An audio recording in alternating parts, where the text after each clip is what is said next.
Good morning. I just wanted to take a moment to introduce the video that I've posted. This is my live chat with Kevin Murdoch, known as the anti-dog trainer. We previously did not have a copy of this because Kevin had fat fingers when he went to set the stream to public on YouTube once processing had started. I'm also doing an intro because the copy of this is recorded by somebody else and sent to us, made us available, but the first part of the video is missing. So I'm going to give a brief restatement of what was said at the start from my perspective. It was just an introduction to me. I'm not going to address anything that was discussed in the video between Kevin and myself. That would not be fair. The discussion took place and I'm not going to add or subtract from that here. That is not fair. We will probably have another chat at some point in the future and we can get deeper into some of the issues either of us felt we didn't explain ourselves well on. And of course I have a few things in that category myself. So the bit of the video that was chopped off from the start was a history of myself, how I got into this, when I started, and some influences on how I go about things. So I started by random chance, really. I started walking my friends, my neighbours' dogs when they and their wife got new jobs. They went into Melbourne City for work and they were worried about leaving their dogs at home for 12 hours. And so I started walking them. And I had some quite good successes with their reactive dogs early on, and was able to take some pictures of their dogs doing things like lying calmly next to black dogs, which I was told were a serious trigger and were to be avoided. That got the owner quite excited, and that was the first kind of thing I thought, well, maybe there's something to this, and I'm quite good at it, so maybe I should start investigating this. And this was way back in March 2023. So I carried on doing that. I walked another neighbour's dogs. There were two neighbours around here. I started walking their dogs because I was quiet in my 9 to 5. And I decided to then set myself up as an independent contractor on a platform called MadPaws. I'm not making any advertisement money from that, although I am still on their platform. And so I set myself up on that in end of March, beginning of April 2023. And I started receiving clients through that, which was predominantly walking, and I had a couple of dogs I hosted at my home overnight while owners could go out and go away. And I still have all the receipts from that. I still have all the messages from all those bookings. And that was in April 2023. And things spiraled from there. And that's when I decided, again, because I was quiet in my 9 to 5 that time, I could start to make more of a thing of this and a business of this. My two Tibetan Mastiffs, Roller and Tora. Tora was a reactive dog at the time, and I thought, well, that's not going to be a good look on me. And try and start a business working with dogs, and I got one reactive one. So I started seeking out something different because I was going down the road of being a balance trainer. I used slip leashes. So yes, I strangled my dog to get compliance, so they walked nicely, and both of them did, and so did the other dogs I walked because I slapped them in slip leashes. I don't do that anymore. I am very, very anti-aversive tools, and for good reason, some of which you'll hear explained in this debate. So yeah, there were multiple influences on me towards that direction. I purchased and did the course called The Trust Technique by James French, and I've done a lot of reading into B.F. Skinner, Dr. Greg Burns, and into the breed history of the Tibetan Mastiffs, which has been also very eye-opening because they are very traditional but non-aversive in the way they raise their dogs, and that's had a huge influence. So I just wanted to reiterate those things and say that because that's what got cut off at the start, a little bit about who I am. I thought, also got cut off my 9 to 5. I'm an aircraft engineer by trade. I'm chartered in the UK and chartered here in Australia to work as an aircraft engineer. My specialism is in gas propulsion systems, gas turbine propulsion systems.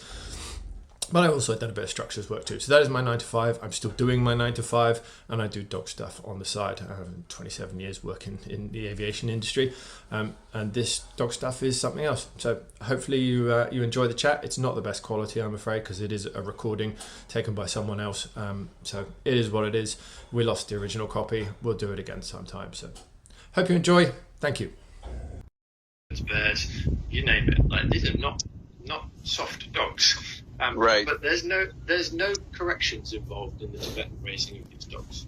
None at all. It is guidance, it is trust, it is mutual respect, and the owner is there as a calm presence to the dogs. It's fantastic. story. And this goes for any person I've worked with who's got a dog that's reactive in the home, barking at stuff that's going on outside the front. It's the same thing. The calm presence of the human turning up to the front of the house, acknowledging the problem with the dog, don't even have words to say. Most of the time, the Tibetan owners don't say anything to the dogs when the dogs are reacting to something coming into their space. The owner's presence, he'll go up to the dog, he'll acknowledge the thing that's being barked at, he might touch the dog somewhere with a gentle, you can touch on top of the head with your dog, or you can just touch on the side. And that calm presence of the owner settles everything down, because at the core, there is a bond based on mutual trust and respect. The owner does not come out shouting out their caravan or the tent, shouting at the dog, or yanking on the leash, or giving a slap upside the head. It is entirely the wrong thing to do, and that's where my philosophy goes into. So relationship is everything. If you can calm a ferocious Tibetan Mastiff down just by your calm presence, the most independent dog breed in the world, by the way, also, we'll get into that, set free at night, completely set free, off leash, go do your guarding job in whatever sized farm, which is not fenced in, usually in the Himalayas. Go do your job. They're in packs. They're not usually individual animals. It's usually 3 or 4 in a pack. They go do their job free. They're set free at night. There's no leash on them. There's no recall. The dogs come back to the owners. Now, hang on a minute. How do you achieve that? These are independent dogs. What? What do you mean you just literally take the leash off overnight and off they go to do their job, go guard, kill whatever unwanted predator comes into the park, which is unlikely. They generally don't kill them. I mean, if you've ever seen a video of a snow leopard having a pop with Tibetan Mastiffs, like, it takes 5 of these dogs to shoo off one snow leopard. Like, the snow leopards are serious animals, so they don't tend to get into it. They just make the good enough display and maybe a warning bite or two in the squabble, and the predators go away. So they're not predator killers generally. Coyotes, maybe, if you're in the US and you've got these dogs, they might go after the small ones, but generally speaking, they're more of a deterrent. So they make a lot of noise. But still, the point stands, they are known as the most independent breed in the world, and the owners can set them free and the dogs willingly come back. How, why, what? That's what I went to understand when I started doing a real deep dive into the breed. What does that mean for how we do things in the West? And it's very different. And the Tibetans will genuinely laugh at you if you say, I train my dog to behave. Yeah. No, you don't. No, you don't. Because it's a complete antithesis to their philosophy. But that's how I go into things with clients. So look at it from, I want you to have the relationship with your dog, which is so strong and so close that you don't really need to speak. Like, you need a relationship that the dog wants to be around you, wants to follow you, doesn't have behavioral problems because it trusts you. That's what we're trying to get to. That's why I don't do dog training. I'm not interested in telling a dog to sit, stay, come here. I don't even teach that. I don't either. I had a good challenge on this, actually. Let me just go recall quickly. Sure. So I had a really good challenge. I was in Facebook group one day talking about I don't train recall, I don't do recall, yada. And someone came back at me with what? What do you mean? I just showed you a clip of me walking out in public with my dog off leash and him following me. It's not recall. Yeah, it is. You are the environment that your dog cares about. You're moving away. What do you think your dog's doing? It's recalling to the environment where it feels comfortable and safe and where it wants to be. That's an interesting way of thinking about it. So by me moving and changing the dog's environment, I am in fact doing a recall, even though there's no words involved. Roller keeps an eye on me, and you've seen the video, me live with him, and he just follows me along. Mm-hmm. But in some technical terms, that is a recall. That's very interesting. Okay. I'll take that one on the chin. Fine. I know what you mean. You do. I've never like taught recall either. I've experienced the same things with my dogs, where if I build a particular relationship with them, and this is the thing I make the distinction on my channel of, it's not about having a good relationship, it's about having the right relationship. So if I have the right relationship, then I don't have to teach recall. I don't have to train the dog to follow me. Wherever I go, the dog just the dog will just follow. I don't have to say anything to it. It just moves with me. And, I've had so many clients that go to traditional obedience classes, if you will. And this is where I started to notice this huge problem that we have, especially in the West, is, people think, or they're led to believe, that if I take my dog to obedience classes, I'll have an obedient dog, and it just does not work that way. You could teach the dog sit, stay, come, whatever, but that doesn't mean the dog sees you the right way, and it doesn't mean the dog respects you. So people find this, like, why is it that I go to these classes and my dog gets this certificate, but I go home and my dog still doesn't listen? It barks at everything. It barks at me. It does, it's disrespectful. It's pushy. It's because you can train. To me, obedience is almost like training tricks, and the dog, usually it's based around treats. And so the dog will perform for you if you have food. But the minute the food is gone and the dog doesn't do it, well, that tells you the truth right there, is that the dog is simply doing what you want it to do to get what it wants. It's not doing it out of respect for you. And so, I call that bribery or a transactional relationship. Right. Yeah, so it's, to me, in my experience, true obedience comes from building a high level of respect and trust with the dog. That is what will yield obedience as a byproduct. Now that, because we have some differences. There's a lot of similarities with what we do, people. We have some differences in that relationship. I'm alluding to something else than I think maybe you will say. Yeah, absolutely. We know that. Yeah. So let me go with mine first. So to me, the giveaway is my business name. It's Partners in Canine. You've also heard me waffle on about the history of the breed. The dogs I have, the influence I've read from that, the influence from other people I've spent time with. So I've also done the course, the Trust Technique by James French. So I purchased that course and did that course a couple of years ago. And his stuff is fundamentally the same as the Tibetan. It's all about trust, all about mutual trust and respect. And the animal, the dog, because James French works with horses too, it's more of a true partnership. I don't consider the relationship one of dominance. It's leadership and partnership. So there's a constant negotiation in there always. It's not a set thing. So for example, if I'm out with my dogs and they want to go one way and I want to go to the other, sometimes either of those can occur. I don't mind giving my dog the choice of where to go. That's absolutely fine. We'll go do that. It's their time to be out and be dogs. I'm quite happy to accommodate that at times. Other times I'm not. We go the other way.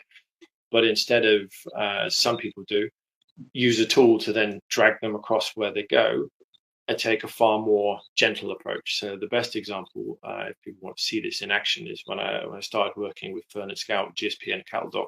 My first walk with them, they were all over the shop. Of course they were. They didn't know me from anyone, and I put them on a leash and gone out. They wanted to go one way as a united pair of dogs, and I wanted to go a different way. So I just stood there. I stood there completely silently, faced the way I want to go, and let them face the way they want to go. It took about 4.5 minutes. They gave up doing what they were trying to do and came with me. To me, that's the way I build leadership. And so, quick definition of leadership to me, I use Chase Hughes' definition. It's the ability to generate followership by your actions alone. Not words, not tools. The ability to generate followership by your actions alone. Your words are irrelevant, completely irrelevant. The tone of your voice is not. The tone of your voice can be important. So it's not saying don't ever speak. Definitely. But the words are completely irrelevant. Definitely. So it's your actions. And also excluding from that is one of the reasons I don't like tools. And I do use them. I have a leash and a flat collar. Yes, obviously that there is some control. There is some punishment in there. But I want the dog to choose to do things with, because that's going to build up the trust and respect in me, that when we come to something that's a little bit more hairy, a little bit more scary or worrying to the dog, well, they've decided through their own choices to follow me. I haven't forced them. I haven't dragged them along. I haven't done anything to them which is causing discomfort, pain, whatever. And I will wait that length of time. I don't mind doing it. It's the same with Fern getting into the car. He had a phobia of getting into a car because he got his tail shut in the door by his owner once. So he didn't want to get in cars after that. There's video there, me stood there for 20 minutes with the poor guy, trying to get him into the car. Just stood there showing him we can get in the car. And sometimes I would get in. And then he'd follow me in. And he'd start licking me in the face and having a great time. And sometimes he was a bit shy about doing that. But the key was, I need you to trust me that this is okay. So I had Rollo on occasionally and got him in the car and Scout the other dog. She would always jump in. And just seeing other dogs do that happily, he kind of got there eventually. He did the weird thing where he would like to get his front paws and his head in, and then he'd want to be lifted up the rest of the way. Like, all right, I'll take that. I'll take that halfway house. Fine. But it was because I didn't just keep picking him up and shoving him in, pick him up, shove him in. And you can get there doing that. I'm not saying you can't. But then when we come across something which scares Fern, and he did have fears of things, he didn't like confrontation with other dogs. He really wanted to avoid that. Because he trusted me with other things I'd taken my time with him to do, I'm going to have a stronger impulse from him to stay with me and go through things which are a little bit more uncomfortable. So that's where I like to try and approach that relationship thing from. I've had the same issue with my own dog. We'll roll over the video on the channel of him scared of something reflecting in the distance. Slowly on a leash, got him towards it, but I was using a leash, and this is what got me thinking. And I said lots of times, leashes prevent leadership. That is something I will say a lot, and truly believe that statement. Leashes prevent leadership because you are not giving the dog an opportunity to be a follower through your actions, which just your body. You're now attached to that thing, and your actions are dragging it along against their will. That's not leadership. I don't sit there in my 9-to-5 job and wait for my boss to give me a clip around the ear to do stuff. Like, I like my boss. He's a good guy. I work for him, and I work for him hard when it needs to, because I feel part of a team that's working together. We're doing something good. We're keeping airplanes safe. Yeah, thank me when you're next go on holiday. We keep the propulsion system working. We make sure the wings don't fall off. We make sure the engineers are doing all the right things when they're doing the maintenance tasks, yada, yada, yada. But I do that because I have a good leader. I've had bad ones. I've had bad bosses, and I've hated them with passion. I think we all have, and we all people we hate. I had to move roles once because I went up to my boss's boss and said, if he speaks to me like that again, I'm going to punch him in the face and throw him out the window. So best we come to a new arrangement. So I have had my fair share of bad bosses, and he was like that. He was just an asshole. But I needed the money, so of course I did the job. But we moved, whatever. But that's what I want to avoid, and I do take that into dogs. I know it's a very human way of looking at it, or anthropomorphizing, if you want to call it a technical term. And I do that. I use a lot of human examples when I talk to clients about dogs, because I see clarity occurring when I talk to people in human terms and then can relate it to the dog. One of my favorite ones is the treat thing. So my neighbor that way, they had some roofing stuff going on the other day. They asked for some help. I don't really know them. They've been in the house a couple of months, whatever. They offered me a case of beer to help. Am I going to help? Yes, cool. I'm in. Case of beer. Love it. Thanks, mate. 3 weeks later, do I go out with the guy? Do we go to the pub? Do we go for a walk? Are we friends? No. Get me a case of beer to help him do something. Cool. I'm happy with that. I don't have any significant relationship or respect with him because of that. And that's exactly how I view the treat stuff. Like, it's just transactional. You gave me stuff, I did stuff. Cool. End of. Right. And I think that is a really, really good example of humanizing the thing, but it's just to give clarity. It's not quite that simple in the dog world. There's more to it than that, because you've got the dog's mood to contend with, its emotions, it's what it's feeling, all that stuff. You said something I wanted to ask you about learning theory. Give me a quick rundown on what you mean by learning theory. Like, people who approach understanding or resolving behavioral issues through, what's known as the 4 quadrants, through positive punishment, negative punishment. Okay. Yeah, and it's all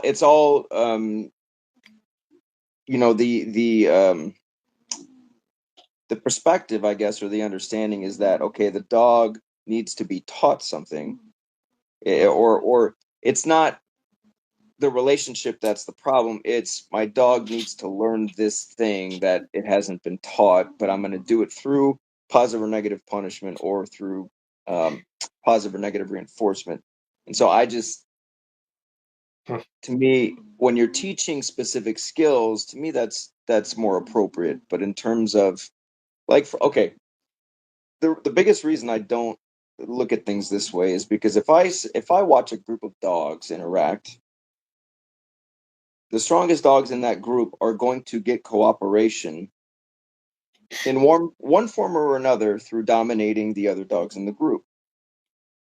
And so it's through that act and through the pressure they put on each other in order to figure out the pecking order. That's not necessarily that is a social phenomenon. And so through that social phenomenon, we're going to find out who's the strongest among us, who is going to be the one to make the rules for the group, who should we listen to, who should we follow. And the dogs who are in charge, it really is a dictatorship. It really is not. Dogs will use sometimes harsh means to maintain order of the group. And so to me, that is, you don't have dogs running around throwing treats at each other, saying "good boy," "good girl," or they're not jerking on leashes. They're not doing any of this shit. So I always say the tools for us as humans are, we have to use tools as a way to compensate for our inability to communicate like another dog.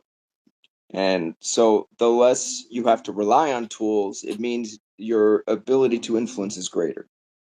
So for me, any tool you use, it should be temporary, because the goal is to create a state of mind in the dog so I can remove the tool and I never need it again.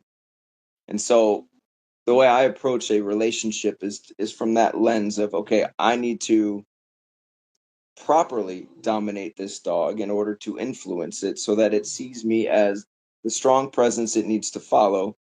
Because I see cooperation not as a partnership, but as a, like, think of your workplace, right? That's a dominance hierarchy.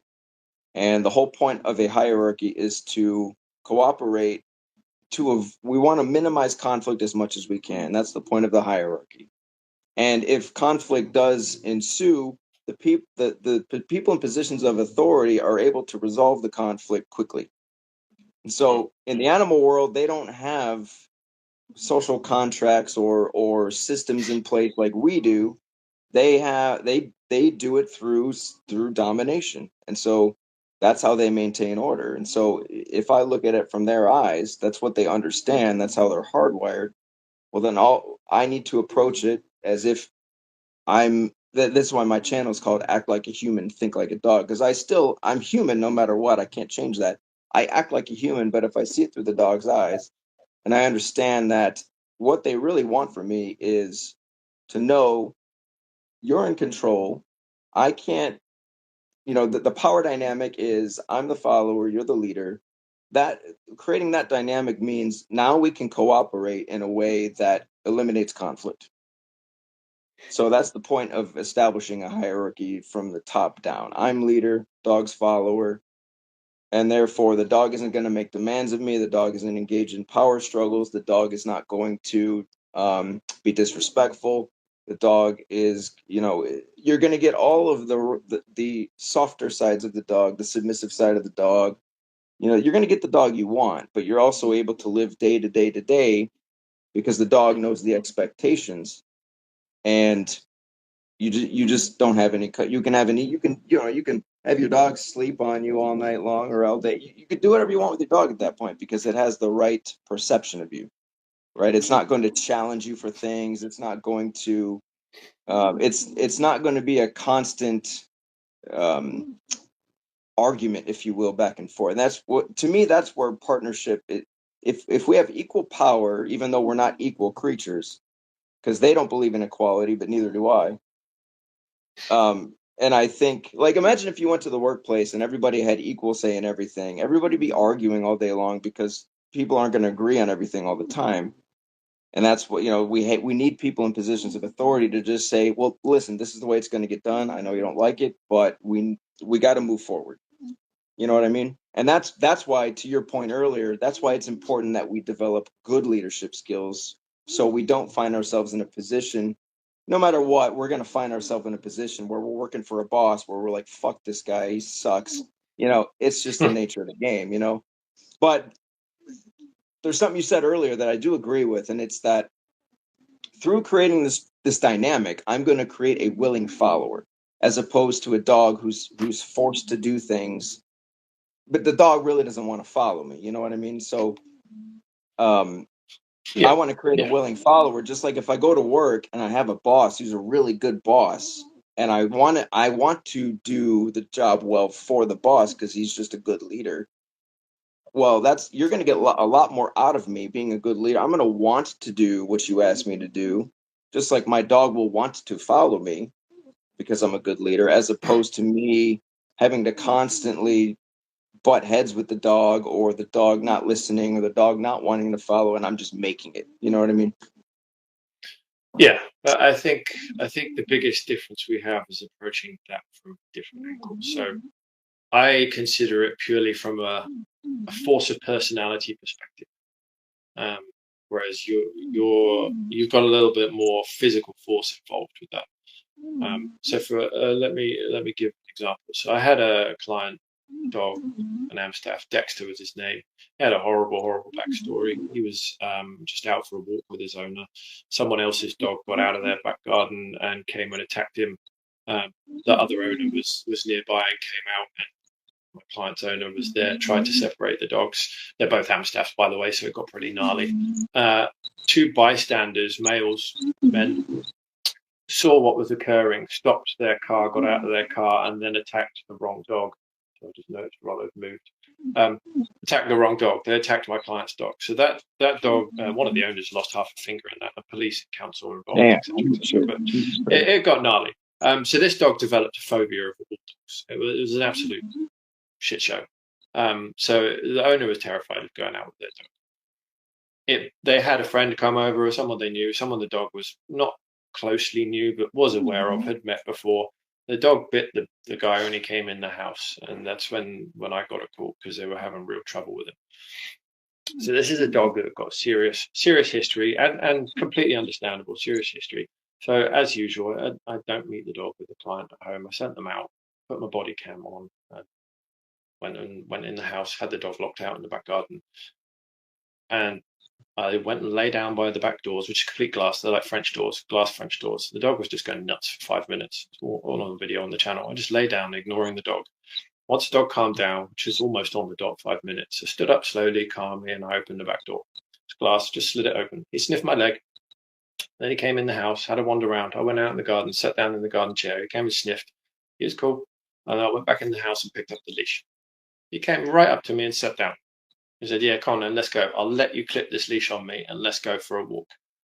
Mm-hmm. I've now got a willing follower dog, and I haven't touched him. Definitely. I haven't done anything to him. Yeah. And so that's the angle I approach it. And I understand that not every dog is the same, and some dogs are more difficult than others, and some might see you pick the leash up and decide they're going to run away or try and make a game of it and be clown shows. I don't care about that. I'll just go stand by the door and wait. Right. If you want to go out for a walk, cool. We'll go, but the onus is on you. It's your responsibility, dog, to make what you want happen. I'm here to facilitate what you want to do within the rules of the society we live in. You've got to be on a leash, and for you to get that leash on, you're going to have to come here where I am by your door, and you're going to have to stop clowning around. When you can do that, we can go out. If you don't want to do that, I'll just stand here until I get bored, and then I'll just go home, and I'll charge your owner for the privilege if I'm feeling grumpy. If I'm not, they can have it for free. And I do that with all of them. I'm not interested in making the dog do something. I'm not interested in grabbing them or making them follow. That's not what we're doing, because I want the dog to see that, hey, I can actually follow this guy. We're going to have a good time, but I have some agency. I'm a sentient, intelligent animal, and I'm allowed to do some stuff on my own terms. Yeah, absolutely you are. You come from wolves. Right? You're not a stupid animal, not by any stretch of the imagination. You are not a dumb animal.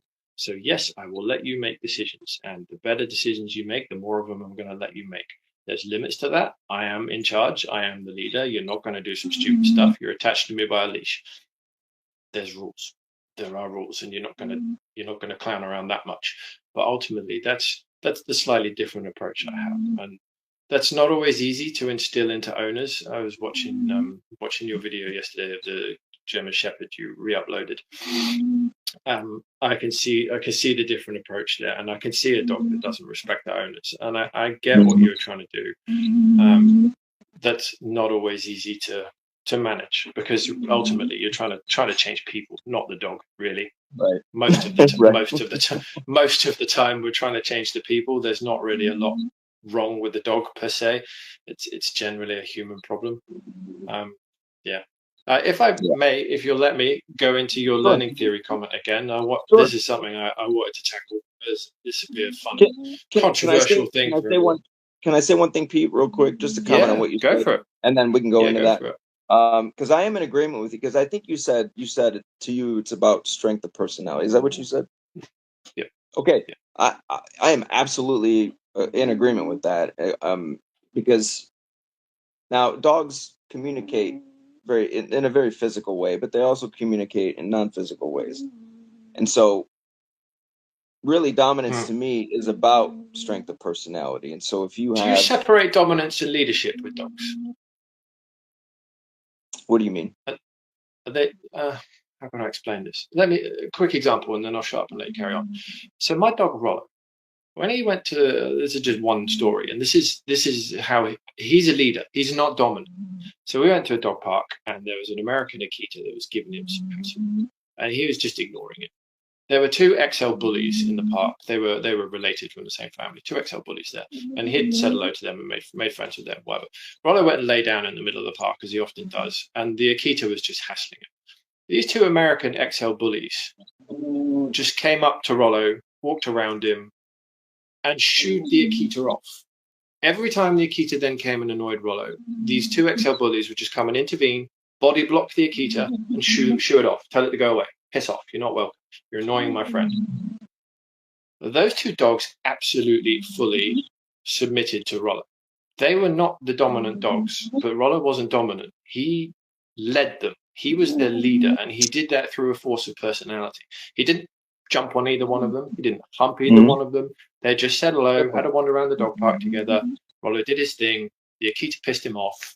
He just went away from it, lay down, and these two dogs kept this dog away from it. And I have many examples of him having that experience. But Rollo's not dominant. He doesn't start shit with other dogs. He doesn't go after them, doesn't jump on them, doesn't get nasty with them, unless another dog starts with him first. He'll even let a dog hump him, and then he'll challenge it. Then he will just go straight into the face, square on, and be like, "Are you sure you meant that?" And he'll back them off.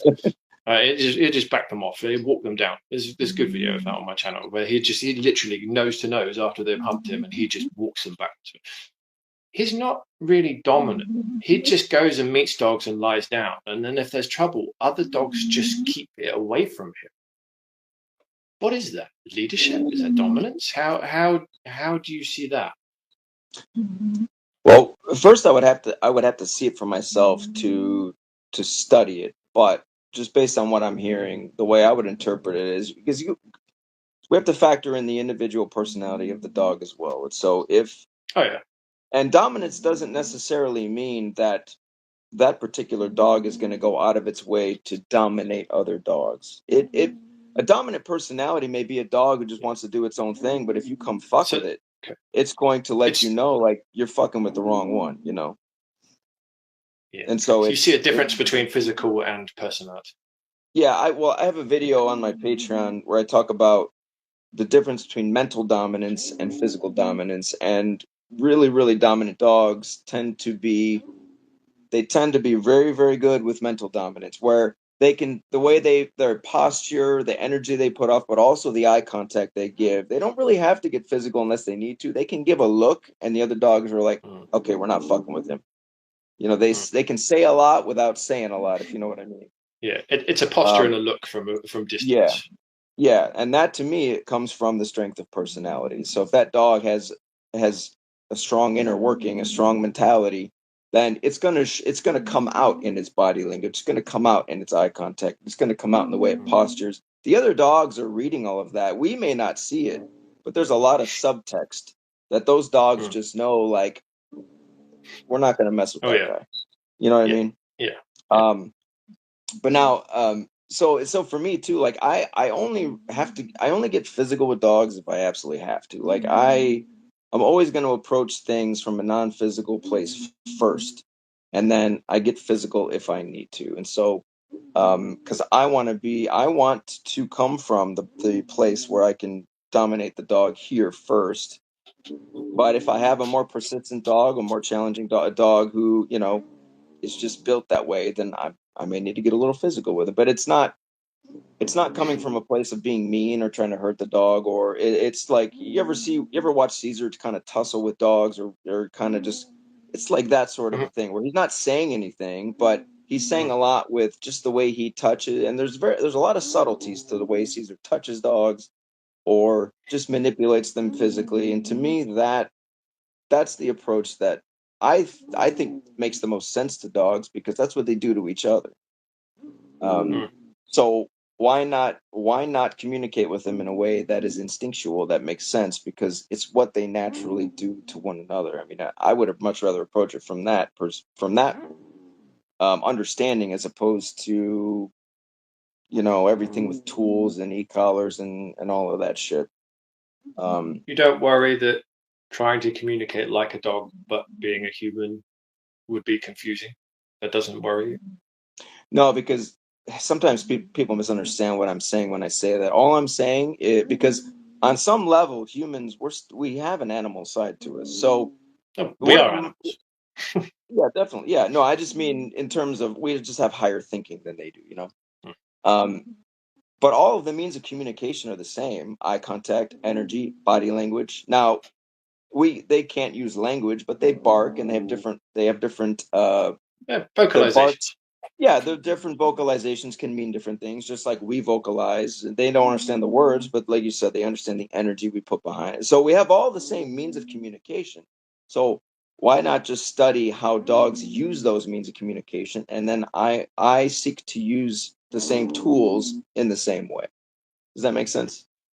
Yeah, that makes sense. Eye contact, for instance, right? If I understand how to say different things with my eyes, then I can look at a dog in a particular way to communicate something, and I can get a lot more done with a look than even having to say anything, you know. Yeah, interesting. The Tibetans do that as one of their punishments for their dogs. Actually, when the Tibetan Mastiffs are in their grown up phase or training, or even when they're grown up and they do something wrong, the Tibetans will actually stare hard with eye contact at their dogs. It's a way of saying, that's what I'm saying. Yeah, you've overstepped the mark. I didn't like that. That's right. That's not something I appreciated.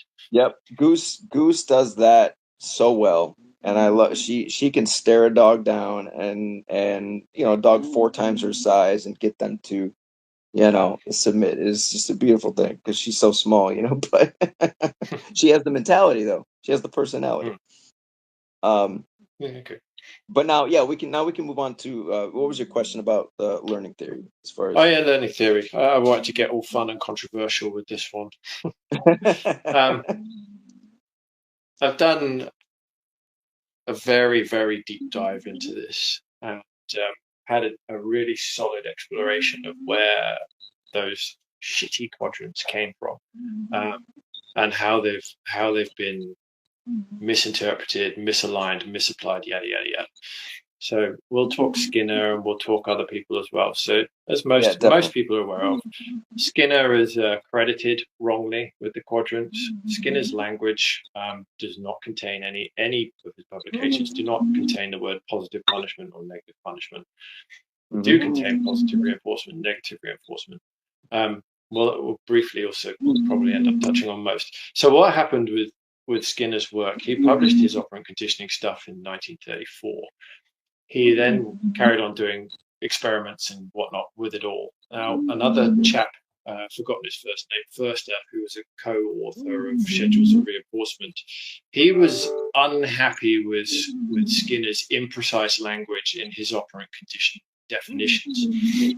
And so he set off to try and make it a more process-driven arrangement. He tried to mathematicize it into a formula.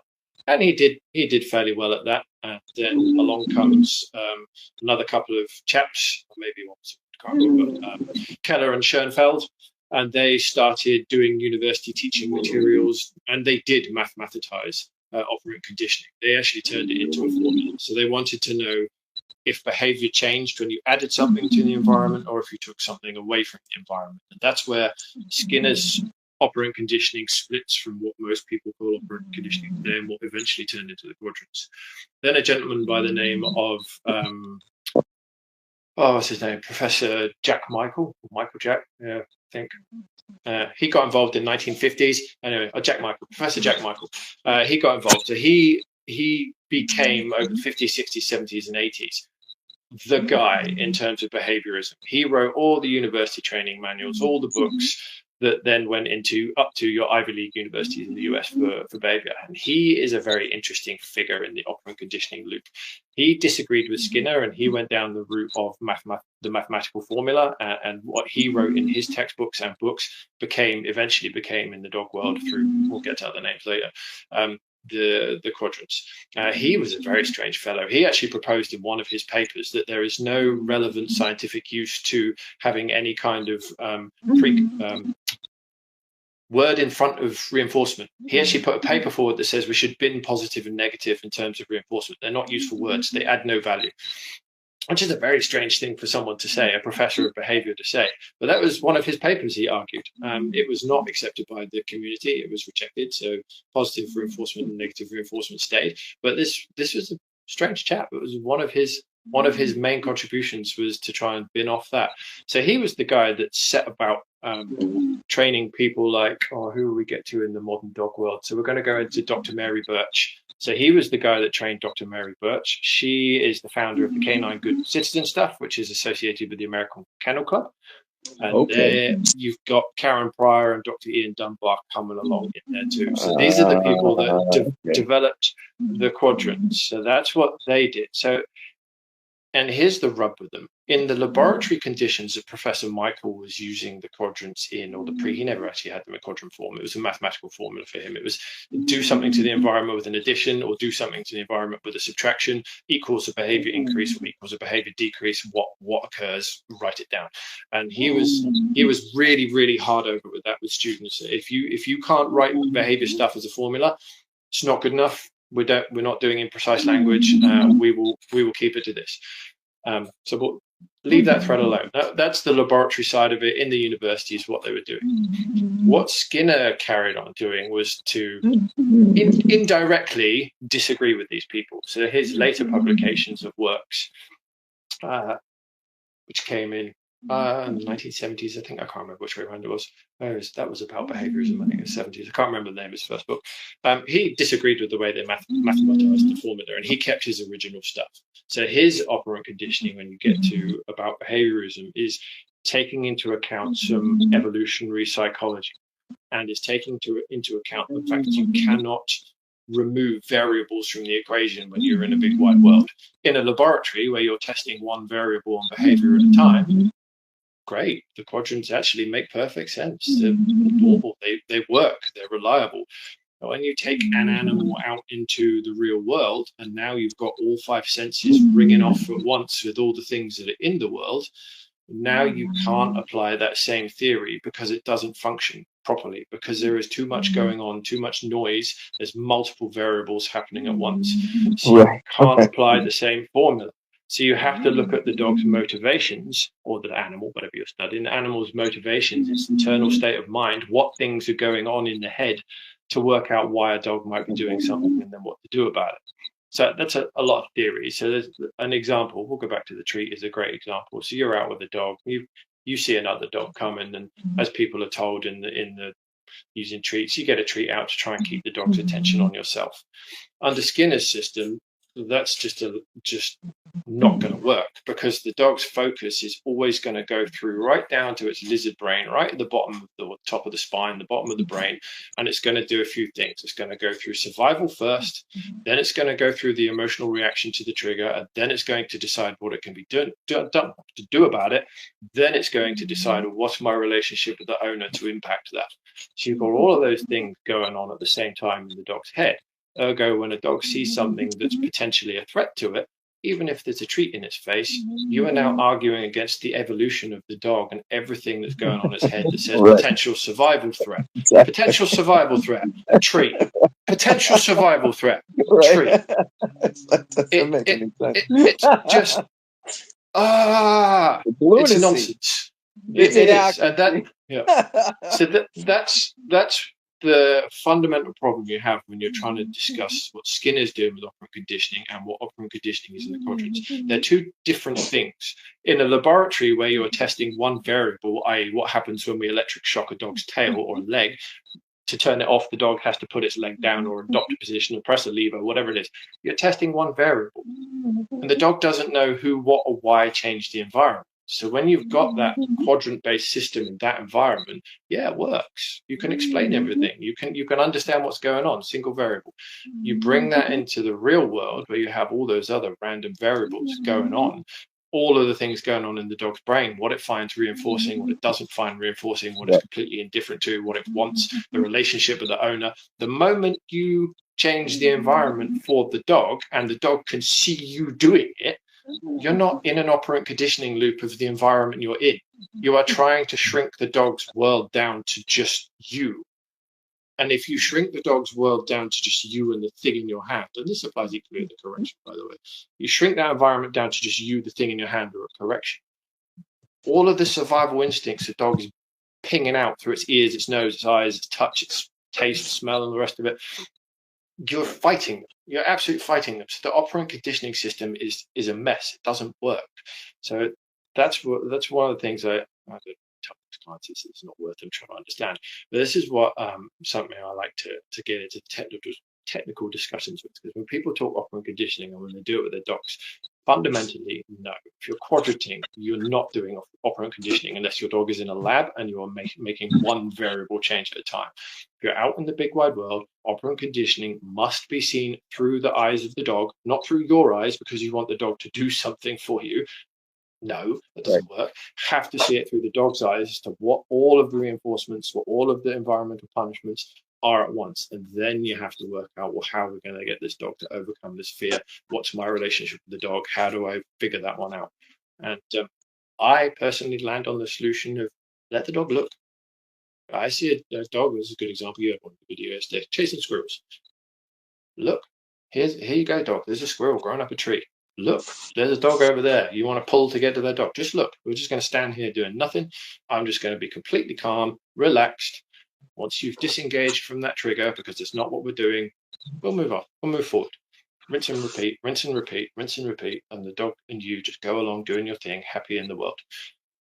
Don't need to try and augment or reduce or impact my environment with the dog. I want the dog to see the world, learn the world, be in the world, know that I'm here as their calm, happy, easy facilitator, and we're just doing what we're doing. There's nothing to be worried about, nothing to get too excited about. There are times in a place you can, go. I take my 2 rabbit hunting sometimes. It's ridiculous, they can't catch rabbits. Way too fat and slow. But there are times, yes, go chase stuff, go do stuff, go be in the environment, have fun, do what you want to do, dig a hole, try and dig a rabbit out, whatever, yada, yada. But when we're just walking, you see a trigger, I don't care. I had it the other day when I was with Rollo. We had a Kelpie that smelt his pee and realised he's an unneutered male and went, oh, I don't like you. And Rollo was like, do you want to start? Went, no, we're not doing that. And it was words, but it was Matone that did it. We're not doing that. Just let him go, because Kelpie was off leash. And he did. The Kelpie just toddled off and we went off in our own direction. I let him look. I do not need to intervene in that environment. And if the Kelpie did have a Rollo, it'd be quite funny to see. It wouldn't have gone very well for it. But that's the thing. It's the same with client dogs. I'm a bit more relaxed with off-leash dogs coming up to Rollo. He's massive. He can handle himself. He's a good dog. But with clients' dogs, often see the reactivity come out. See them start to get wound up. See them get stiff and staring. And it's fine. Be stiff. Be stare. Have a yell and a jump and a shout on the end of the leash. I don't care. I genuinely don't care. I will just stand here till you've processed that emotional load that's come into your brain through your oldest part of your amygdala or whatever it is, your limbic system. And then when you calm down and you've realized, I don't care, I'm not interested, I'm not bothered, I've not had an adrenaline dump, I've not had a heart rate increase, I'm not even looking at the damn thing that you're looking at, you'll just carry on calmly. That repeated process, that is the conditioning loop, the operant conditioning loop. The dog is now working out me, working out the environment, working out what is not scary, using its own brain systems. I am not trying to shrink that environment down to me. It's not important. I want this dog successful. The success is for me to not be worried about what the dog's going to do when I'm not in control. That's my end goal. That's the little catchphrase for my end goal. I want the dog to be something I'm not worried about what it's going to do when I'm not in control. Because I don't want to be in control. And I'm not. When I take Rollo off the leash and we're down the beach or we're down wherever you've seen lives and other places I go, I am not in control. Yes, I can call him. Yes, he'll come over to me. Yes, he'll follow me. And when I walk off, he'll do stuff. But ultimately, we've got to a stage where I am not in control of him, but he is trusted to manage himself in a safe and appropriate way. He's not going to go chase things he shouldn't. He's not going to go and bite people. He's not going to go and piss off the reactive dog in the corner that's having a meltdown because of the size of him. We're not there. And that's the goal. I'm not worried about what he's going to do when I'm not in control. That's my fundamental where I want to get to. I hope that makes sense. And learning. I could go on for hours and hours about that, but totally get where you're coming from. And this is one thing. Me and you, Peter, we're on like total opposite ends of the spectrum. My caveat to what you said would like, because when I take Goose out, I do all the same things you do. Where like, not because she's earned the freedom and she's proven through consistency when we go out into the world that if she looks at something, it ain't going to be a big deal. If she, if I tell her she can chase a rabbit, she'll chase it. But if I tell her she can't, she won't.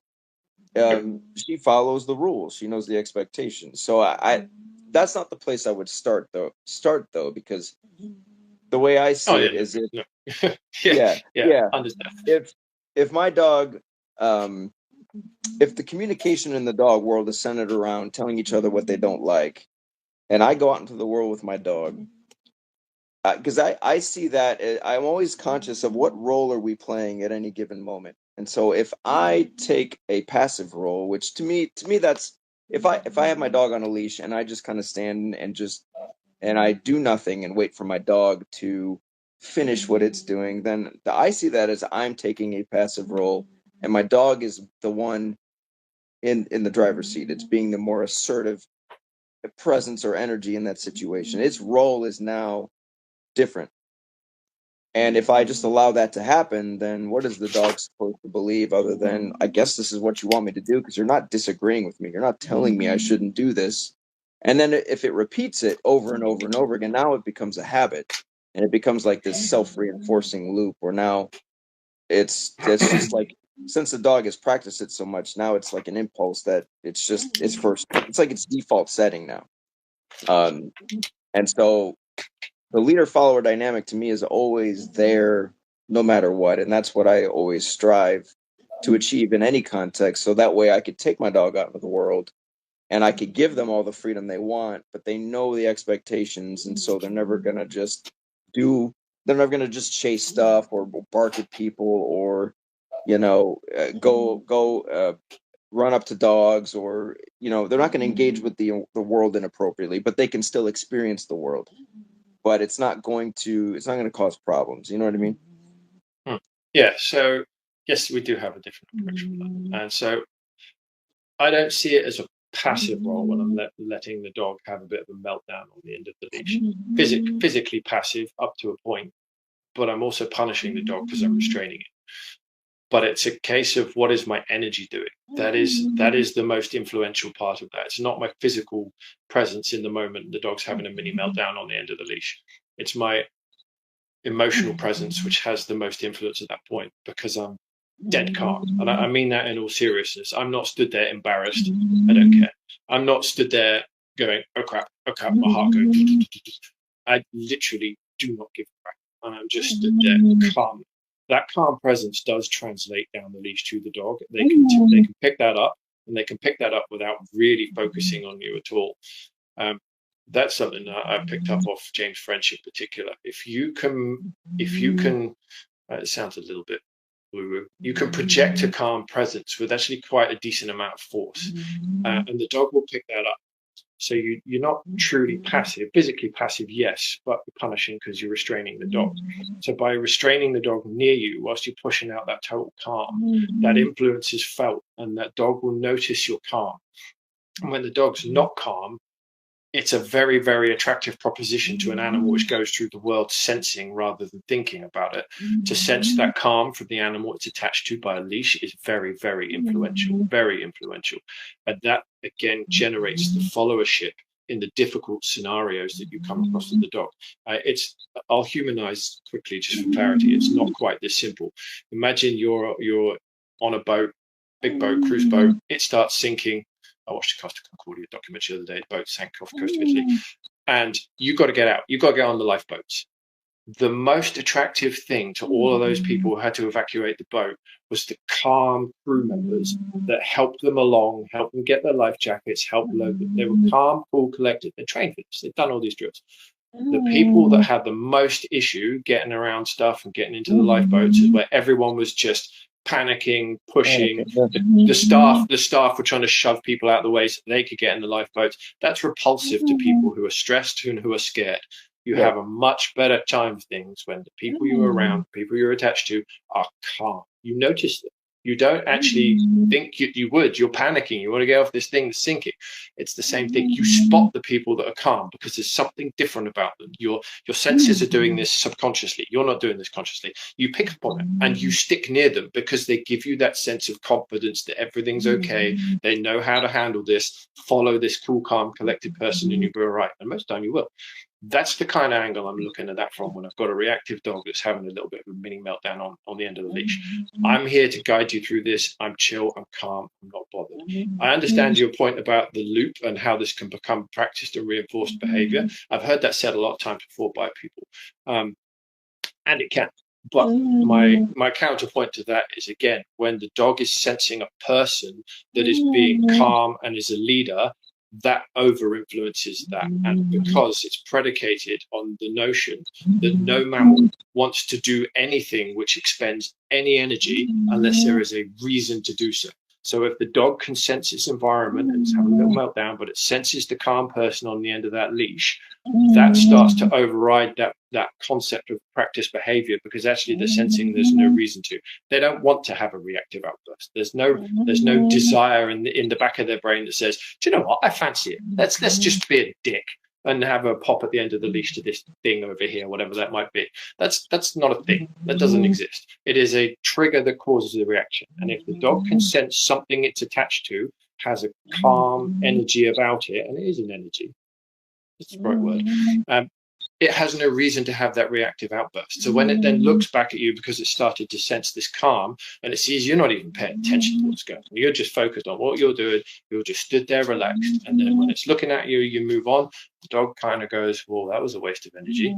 I'm a mammal. We don't waste energy. That's not coded into our DNA. We only use energy when we absolutely need to, and our brains are telling us we have to because something needs doing. I just wasted a bunch of energy. Well, maybe I won't bother doing that. This guy seems to know what he's doing. He's pretty chill. He's calm. He's not reacting at that thing. He's actually really relaxed, and he's just leading forward. Okay, I'm cool. Let's just walk. And that's how I go with the reactive dogs, and that's how I see them just. And it's a process. They slowly start to chill out. Fern was a great example of this. The GSP hated confrontation with dogs behind fences, and they would bark and we'd walk past. He'd go try and walk out in the road all the way over there at the full end of the leash, and the little cattle dog he lived with, Scout, she'd like to try and have a pop at the dogs behind fences because she's a cattle dog and loves confrontation. Slowly over time, that reduced with Fern because I just stayed calm and I just walked past these places and get Fern away from, get Scout away from the fence so she can't have a pop at the dog because that would set Fern off. And we just walk. We just practice walking past all these barky, horrible dogs. And there's one down the end of the street that had they call them rough collies here. I call them Shelties. I think Americans call them Shelties too. Yeah, we call them Shelties, and I had them walk up to the fence and say hello behind the fence, like 4 or 5 weeks before that when I started working with them. Fern wouldn't even walk on that side of the damn road. Like he'd be pulling to cross the road and go around this property because the dog would bark at him. Like, it's my calm presence and calm energy just walking around with him that slowly got him to override that behavior of not being reactive. He was an avoider rather than a reactive. Scout was a more reactive. And in fact, a really good short, I think I put it out, was on my channel. I took Rollo with me one day with these two. They've met him a few times. And they just walked past another house with a barky dog. And none of the dogs were bothered at all. Like I say on the video, like, this is not my doing. I cannot claim credit for this. This is my dog. This is the calming influence he has on the other two dogs that are with it. And literally, they didn't avoid. They didn't start trouble. The dog was in the backyard. And we just walked past as a 3 dogs and me, so a foursome, just walked straight past. And there was no hassle. It was Fern didn't avoid, Scout didn't start trouble, and Roller just walked. Right? It's the calming presence that does it, and it does override behavior that can become patternized. If you've got a scared human holding that leash, you've got someone who's worried about the reactivity, yeah, absolutely, you're right. That will become a loop, that will become a self-reinforcing behavior because the dog's in charge. The dog's in charge because it's not receiving a calm leadership signal from the human. So there is two different angles to that. Well, I agree with you, P, but to me, it's only half of the equation. So, because to me, calmness is absolutely part of it. The other half of it, though, is we need to be able to provide direction. So your example with, say, you're on a sinking boat. Of course, the calm individual is you're going to want to follow that person, but that person is also directing you to the lifeboat. So if someone was just standing there calm and just kind of, getting in the zone, you'd be like, what the fuck are you doing? This boat is sinking. What do we? But if that guy's like, hey, kind of directing traffic, but he's not panicking. You know what I mean? So in that moment, I see like if my dog is, and then we have to factor in instincts to this as well. Like, for instance, if I'm passing a dog who may be giving my dog challenging eye contact, or as Brandon Fouché says, throwing shade, and my dog does not appreciate that. My dog sees it and is like, oh, you want to fucking go? And it runs the end of the leash, and now they're barking at each other, and now it escalates. And I just try to remain calm, but I don't direct the dog into what I want it to do or what I don't want it to do. And to me, it's only half of the equation. You know what I mean? That's where your body language is important. So that's why I face the direction I want to go. I look at the thing I want to go to or go away from. That is the signal to the dog. I want you to do this. I want you to come with me. I want you to follow, because it won't be a case of the dog's in front of me reacting. Generally, I'll have walked somewhere to direct the dog with that guidance of, no, I want to do this. This is what we're doing. I'm walking over here. I've gone this way. You're now behind me, perhaps, or to the side of me. Okay, so you're still directing. You're just there. Yes, I'm just using a body language to do it. I see what you're saying. Yeah, you're not literally just like standing there, just being calm and letting the dog. You're still doing something. Yeah, I've stepped into a position or adopted a position depending on the strength of the dog. Like if I'm working with a dog Rollo size, I'm not going to have one arm behind me twisted like that while I focus on this. I'm going to have to stand a lot closer, have the leash a lot shorter, but I'll still do the same thing. I want to point myself at what I'm trying to do. That's my direction to the dog, that I'm not engaged with that thing. You don't need to be engaged with that thing. I don't care if that dog's looking at you like it wants to eat your face off. I'm focused on this. I'm focused on over here. That is what we're doing. And that the dog picks up on that pretty quick, because they do check in with you every so often. Even when they're having a reactive outburst, they'll turn around and be like, why aren't you joining in? Or why are you doing something different? And they'll see you're focused on something completely different. I'm like, oh, okay, we're not doing that. You don't want me to do that. We'll go and do this thing instead over here, whatever that is. So it's still direction, but it's not commanded direction. It's follow me. It's an offer to follow me, because what I'm doing is going to be a calmer thing for you to do. You don't need to be wound up, upset, yada yada yada. You can just follow me, and we'll have a calm time and enjoy doing what we're doing. So it's still a direction. I'm still showing the dog what to do. So yeah, I agree on your point. You need to show the dog what to do, and I do that. It's just not so obvious necessarily. If you watched me from a distance and you didn't know what was going on, you'd be like, why is he not even looking at what's going on? Pete, have you ever seen dogs? This is something that Goose will do, but I've seen other dogs do this too. Where say there's a group of dogs, and one of them is just way too overexcited, or anxious or amped up, and you've seen a dog go over to them and maybe jump on them and pin them and be like, "Chill out." Have you ever seen them do that before? Yeah, I have. I've seen the King Charles videos and such with my own eyes. I have not seen it result in a pin. What I have seen is, and I'll use my two as the example, I have seen that scenario where there's been a couple of dogs run around a dog park, kind of picking on another dog a bit, getting a bit too riled up. Rollo and Tora will go up to the dog that's causing the trouble, and they'll punch it. They'll just punch it in the side with their foreleg, just hit it. I'm like, stop that, knock it off. And they'll if there's one of them, they'll just body block between the dog that's being bullied and the dog that's causing trouble. If they're both there, sometimes they'll form a V formation, which is really, really interesting. So Rosie's dog Chopper, so he's not that great with other dogs sometimes, especially if they come front on eye contact. When we were in a dog park down her way, I had both of mine, and he doesn't like golden retrievers too much for whatever reason. And a big golden retriever came in the park. My two were solid 100 yards away, other end of the park, just doing their thing. They saw Chopper make a beeline for this golden retriever, my two came running and they formed a V formation around Chopper, and they escorted him to the golden retriever and made him say hello nicely. So, yeah, see, to me that would be a calm, assertive. It's assertion. It was assertive. Yeah. It's like, this is my park. We know what you're like. Behave yourself, or you're going to have a little bit of trouble. And Chopper pushed his luck at one point with Tora, and she told him exactly how she felt about that. Rollo stepped in as well and said, if you want to have a pop at her, you're going to have a pop at me too. But it was all done in normal dog communication. They were kind of just Chopper knocked Tora over. They were clowning around, and he knocked her over, and she got up and just went straight into the side of his neck, and they were bouncing around together. It wasn't nasty, but it was like, oi, you've overstepped the mark here. They ran around for 10 seconds doing that, and then Rollo stepped in. Rollo stepped in towards the end on the other side of Chopper, and again he grabbed him by the further side of the neck and said, don't forget I'm here too. So yeah, I have seen that. I've seen that level of communication, that assertion. I see my own dogs do it all the time. When I take them to dog parks, they don't like other dogs having squabbles. They're natural. All livestock guardians are like this. It's not unique to me or my dogs. Livestock guardians bred to keep the peace on farms between multiple different species of herd animal. So when dogs are in dog parks and squabbles start, the livestock guardians will generally insert themselves and be to the guy that's causing trouble and be like, nah, you're not doing that here. Go away. Sort yourself out.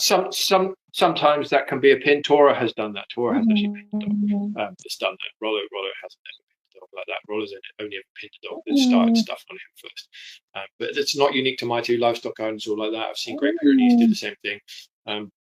They do communicate that same way, and they do like to keep the peace. But it's assertive. It's not. I'm trying to be the king of the dog park. It's right. They just want to keep the peace. It's been bred into them for the definitely. Yeah, and it's like the way I've seen Goose do it is like there was a dog I did a live stream with. He stayed here named Benson. It was right before I left for Florida, and his owner came to pick him up. But this is just one example, but. He got really excited when his owner walked in the door, and and he was jumping on her, and he was just way too much. And Goose just ran over at him, jumped on him, kind of just like put her mouth on him, just like chill out. Yeah. And he immediately was like, okay, fine. I was like, all right, thank you.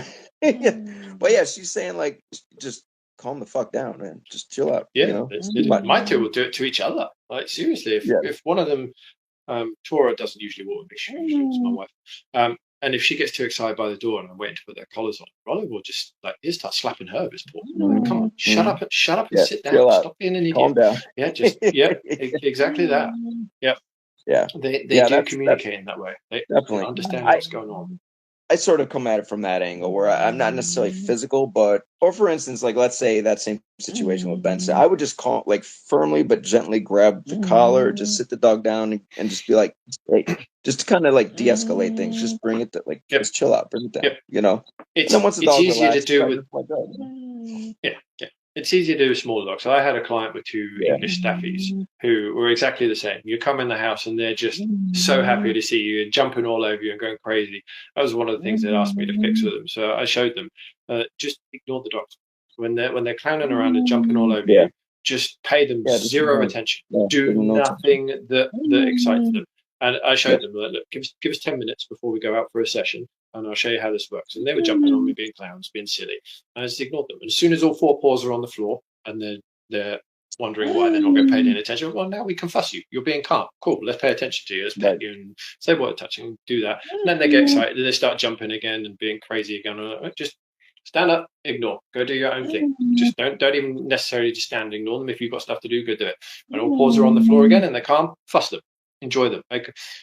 Make them realize that calmness is what gets them what they want. Put the responsibility on your dog to behave in the way you want them to behave, because you're going to reward that behavior. You're not going to tell them what to do. They don't give a crap. They're English staffies. You can command them all you like. They don't care. They're English staffies. So you cannot teach them. You cannot practice them into this. The only thing you can do is give them a reason to change their behavior. And the reason is you're going to reinforce the thing you want, but they take responsibility for their behavior. It's the same thing as waiting for the dog to calm down by the door and you put a leash on. Put the responsibility onto the dog to behave how you want it to. You'll be amazed how far that gets you.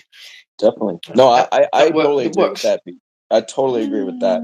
The only difference I have is, say, with the jumping, and guys, I'll give you just an easy way to stop jumping that's not going to be controversial or hurt the dog. If you just take your fingertips and the dog jumps up, the crest area, where the area between its two front legs, if you just apply a little bit of pressure right there to send it back down, you're communicating a boundary. They're saying, hey, just don't jump on me. And then you just keep ignoring them, all the excitement, but you assert that boundary. Eventually, yeah, like they'll go lay down, and then you can give them the attention once they're calm. But I also include the boundary there, like, hey, I want you to relax, but also don't jump on me. I don't want you to jump on me either. But that's usually the way I do it, is just a gentle little push back with my fingertips on the chest. And with that area, you don't need much pressure. It's just like a little, and they get it, and they're like, okay, fine. You may have to repeat it twice or something, but they generally listen to that. So I trained that out of my dogs when they were young. I did it the dog training way, but I did it the controversial way with my knee. Every time they jumped at me, they get a knee in the chest. And do you know what? I actually miss them jumping at me. I want my dogs to do that now. It might sound weird to people out there, but I actually miss that a bit. Because for me, like I said, when you build the right relationship with the dog, for me, you can have your cake and eat it too. Like I don't have issues with Goose as far as her being disrespectful or challenging me so. Yeah, there are moments where she gets excited, like we're playing, and she'll do this thing where she'll jump on my legs and then push and twist. It's like her little move. And I don't care. I let that happen. But I also invite it. I'm like, I also tell her, like, I'll pat my chest and she'll do it. Yep. I don't mind that. Yeah. It's not a problem, Mine won't do it. I wish they would. I tried to get Roller to do it the other day. I think I put it up on my channel as a short, and he kind of just bows in front of me and then lies down. He's just he is so over conditioned to that every time he jumps at me, he'd get a knee in the chest. He doesn't want to do it. I've got him to kind of half jump recently, so I put some effort back into that because I actually want that. But same with you. I play with them. I run around the bed and play with my dogs, and they are allowed to be physical with me. I like it. I do like that. I agree. I used to rough play with Bruno, and it was so much fun. And it's I miss that with him because he was just he was a strong-minded male, and he liked the rough play, and I could do that with him. But he knew, there was never any disrespect in there or anything. Yeah, but, exactly. Because you won't do it if there is. No, you absolutely shouldn't do not. it if there is. No. But yeah, once you've got the right relationship with your dog, you can be physical with them, and they'll be physical with you. As for challenges, so I do live with two dogs that will challenge me, only in one area. If they are doing their job of guarding, I better get out the damn way. I know that's an exception with the livestock. The livestock and perimeter guardians. If you're not comfortable with that concept, don't get them. Because if they detect a threat and you try to get involved in stopping them do their job, you're going to be in for a world of hurt. And if you block their path where they're running to deal with something, they will bowl you over. Like, you're not in charge at that point. Step out the way, let them do their job. They've been bred for many, many thousands of years to do this without your involvement, without your help. They know what they're doing. But that's the only area we get challenged on. And we're okay with that. We know what we've got. We're not under any illusions. We didn't get golden retrievers. Even though, weirdly, I've had people ask me in public, are they golden retrievers? No kidding. Are you blind? Are you okay? Golden retrievers? Yeah, seriously, I have. Like, yes, they're extremely overweight golden retrievers. Yes, they're golden retrievers. Giant-headed, overweight, curly-tailed golden retrievers. Right. Okay. Well, real quick, Pete. Let me just acknowledge. I appreciate everybody joining. Thank you for everybody that's commented. I'm sorry, guys. When I do these discussions or what, I tend to not. I'm just focused in on the conversation. So please don't feel like I'm ignoring anybody. I can't see the conversation because I'm using my phone. So sorry, I have no idea. I'm sorry, guys. If you were wondering, I wasn't being disrespectful to Pete when I was showing Goose. It's just I knew he can't see me anyway, so it's like I'm not trying to. OT, John, appreciate everybody. Some of the names I can't see because I let Pete. My phone right now is having issues. Okay. But Judette, if you're still here, Eden. Thank you all for joining. Really appreciate it. All the comments, all the questions. Really appreciate you guys joining the conversation. I did want to get into, so Pete, if you want to explain to people the difference in your understanding of, say, what Skinner says about having no, like, we don't have free will, we don't, or these concepts okay. that I think, yeah, if you want to go into that and you ready for this fucking rabbit hole? Yeah, and the psychologists who disagree with the idea that there is no free will, or what is the debate with that? Yeah, okay, all right. This is going to get deep, folks. So there is, and let's first dispel this notion that a lot of people have. There is a very well researched, very well thought out line of science which is very hard over that we do not have free will as animals. The human animal does not have free will. They are absolutist in that claim. It is not fringe. It is not random weirdos that point that out. It is a very mainstream, well researched, well thought out line of thought that there is no such thing as free will. Let's dispel anyone who thinks otherwise. The most famous or well-known household name guy I can think of at the moment who is well-known and commonly espousing this is Dr. Sam Harris. But yeah, B.F. Skinner is one of these people as well. I think they're called determinists, I think is the technical name. I call them no free will absolutists. I prefer my little colloquialism.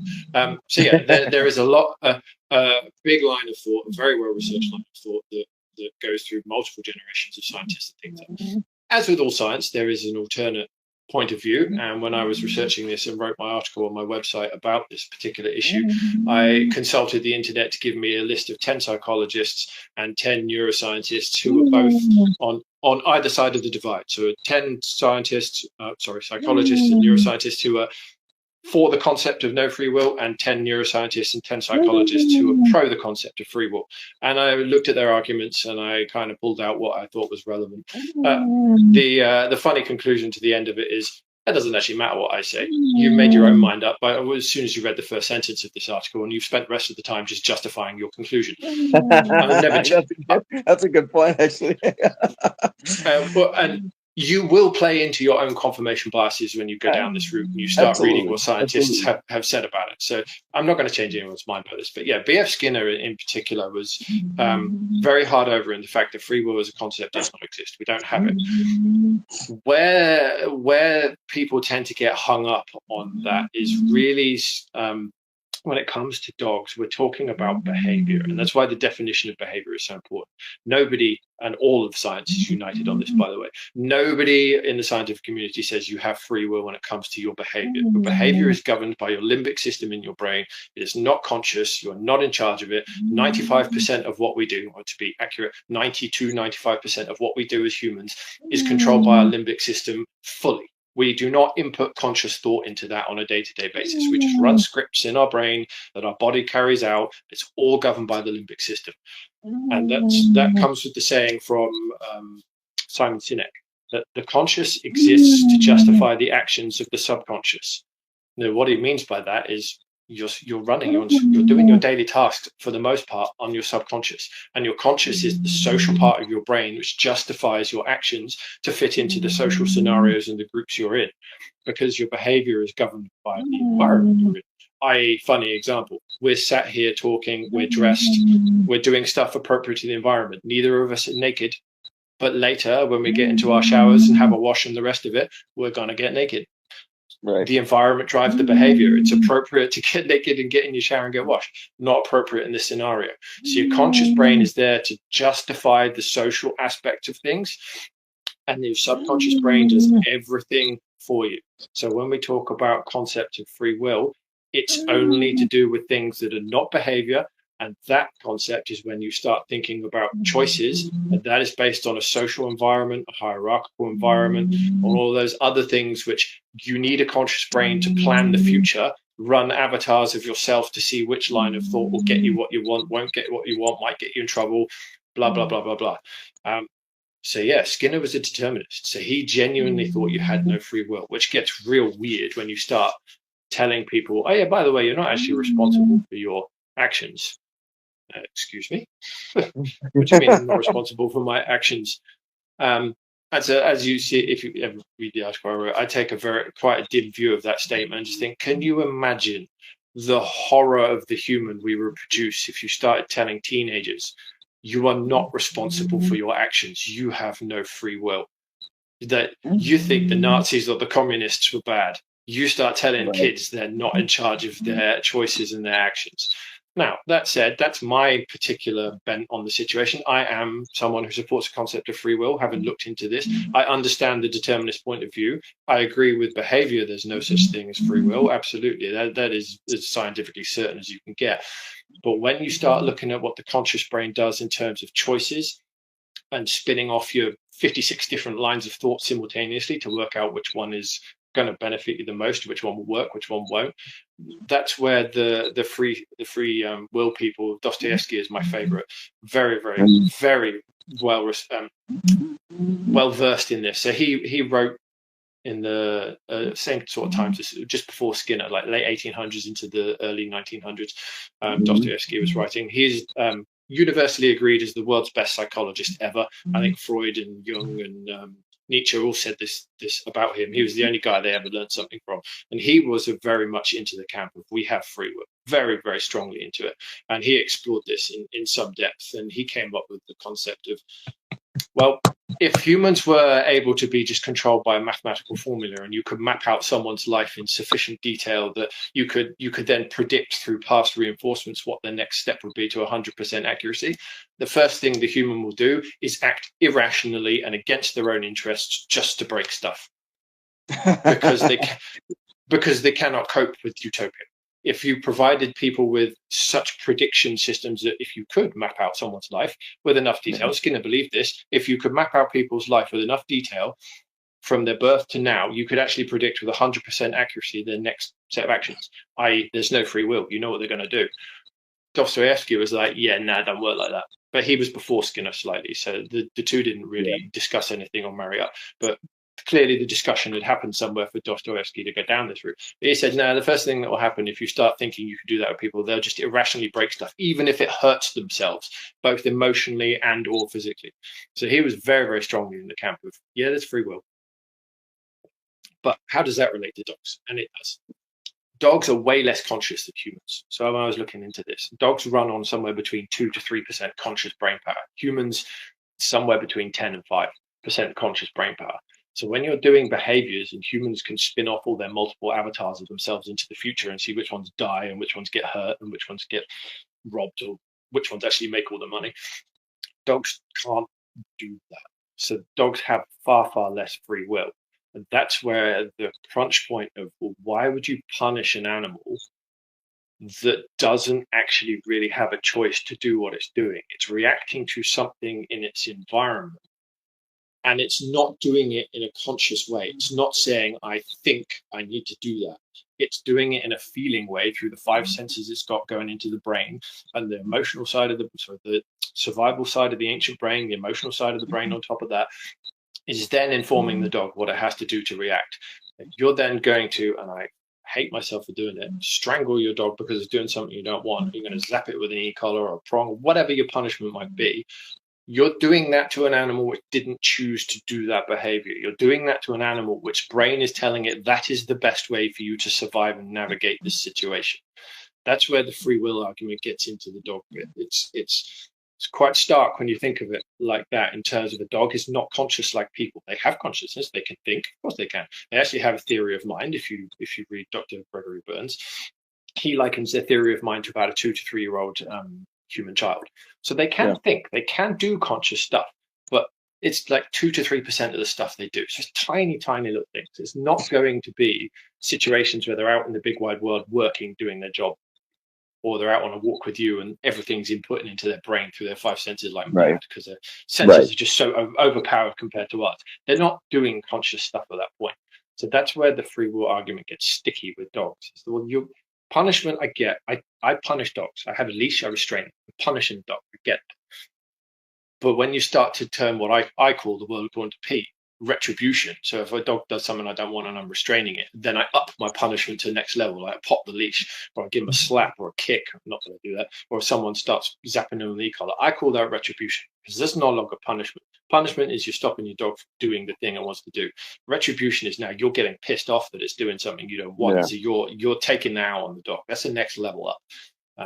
So yeah, that's the free will argument that gets very, very strange and very sticky with dogs. Humans, yeah, I do fall into the camp. We have free will, and that's from reading people like Dostoevsky. There's a couple of other people I've read into that are on that side. But with dogs, yeah, don't really. They have a little bit, like how they interact with you at home when they're relaxed. That's going to be some conscious stuff going on there. But for the most part, they don't have free will. Nah. Was that controversial enough? Was that explained well enough? Man, I loved it. I loved it. No, so what would you say to this then, Pete? Because I I've thought about this, and when I hear this information, I guess what I always think is, okay,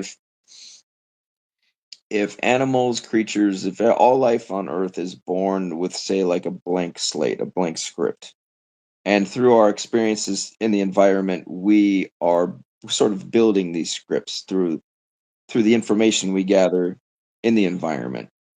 Like, for instance, if I, I'll just use the easiest example, the hot stove. I put my hand on the hot stove. I burn the shit out of my hand. I know, fuck, I shouldn't do that. It hurts. The environment is now, in a way, punishing me. And I know I should not do that again, because that is not beneficial to my survival.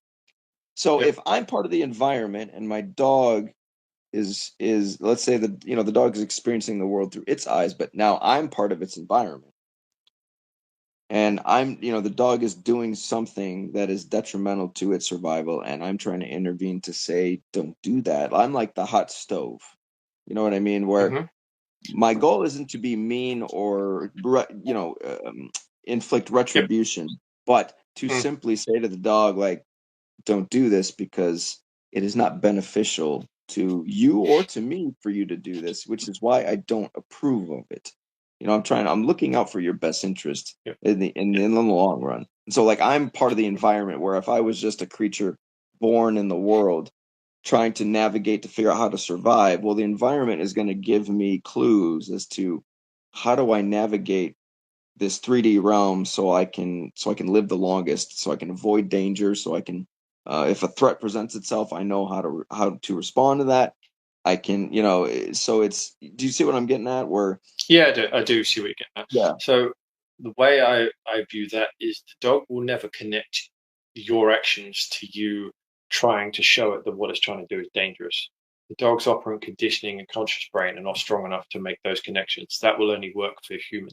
You can do that for a human person, and they will understand your actions to be trying to keep them safe from something. The dog will never understand that, because they have to learn an environment for themselves using their own brains to understand that it's unsafe.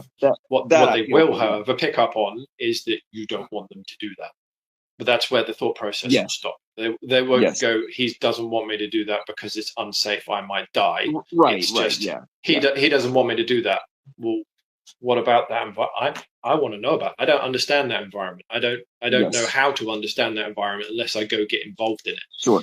And it's the classic argument of, would you let a dog run out in front of a car and get hit just to learn that running out in front of cars, getting hit is not a good idea? My answer to that is no, I'm not going to do that.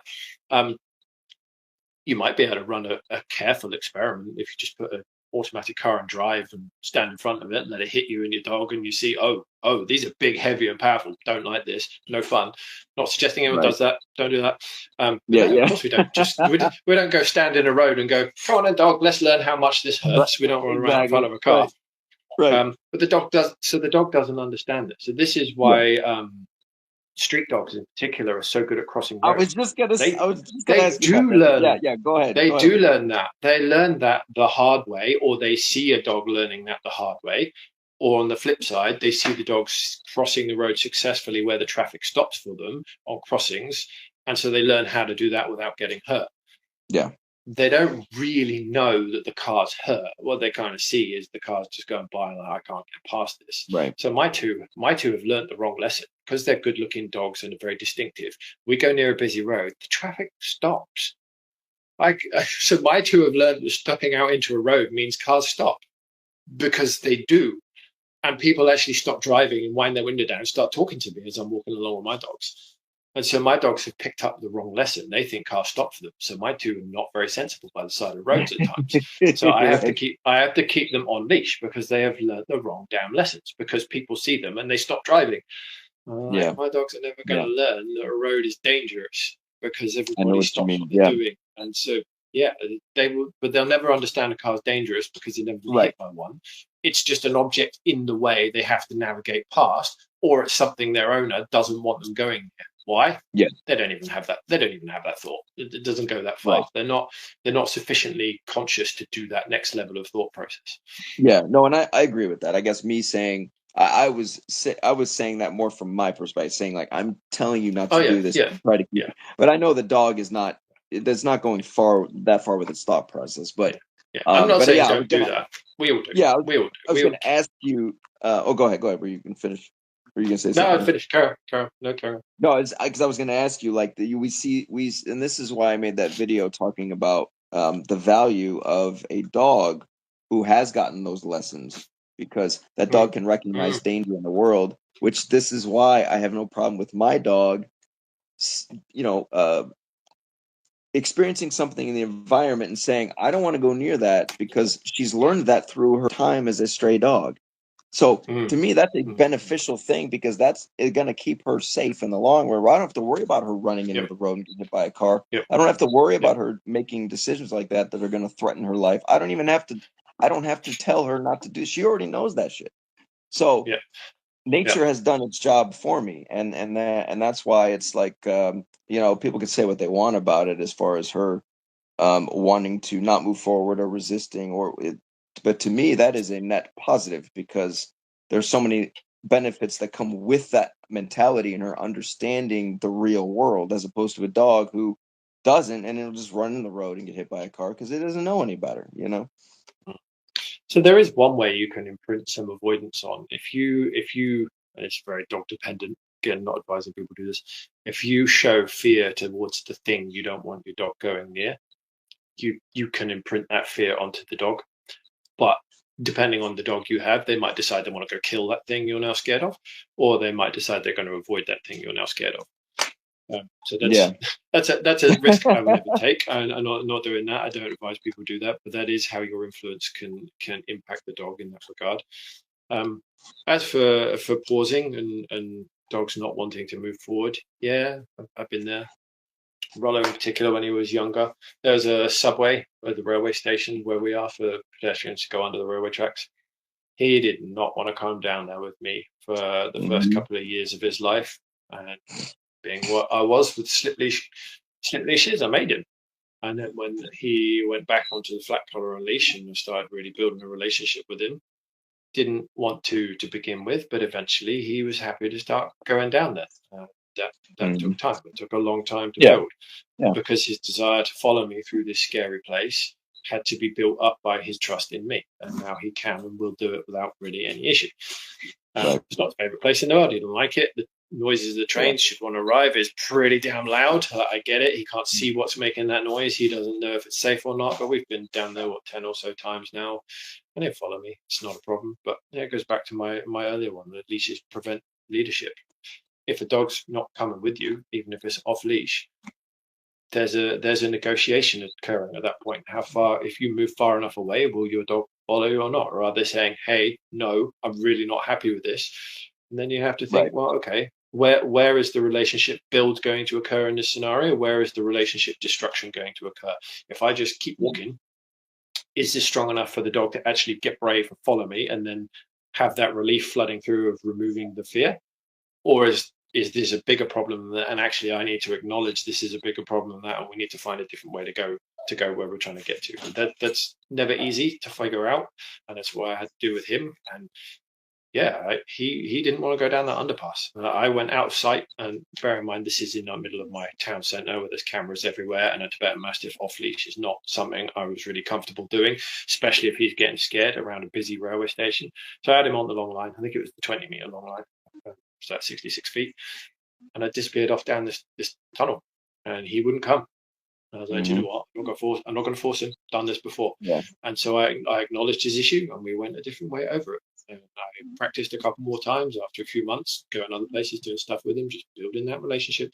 Came back to it another day, same deal. I just started letting the leash out, just walked down there. I turned around when I saw he wasn't following him, kind of looked at him, questioning, like, "You coming?" And then he went, "Do you know, actually, yeah." And he tried. He didn't walk. He wasn't confident, and he just went. Brr.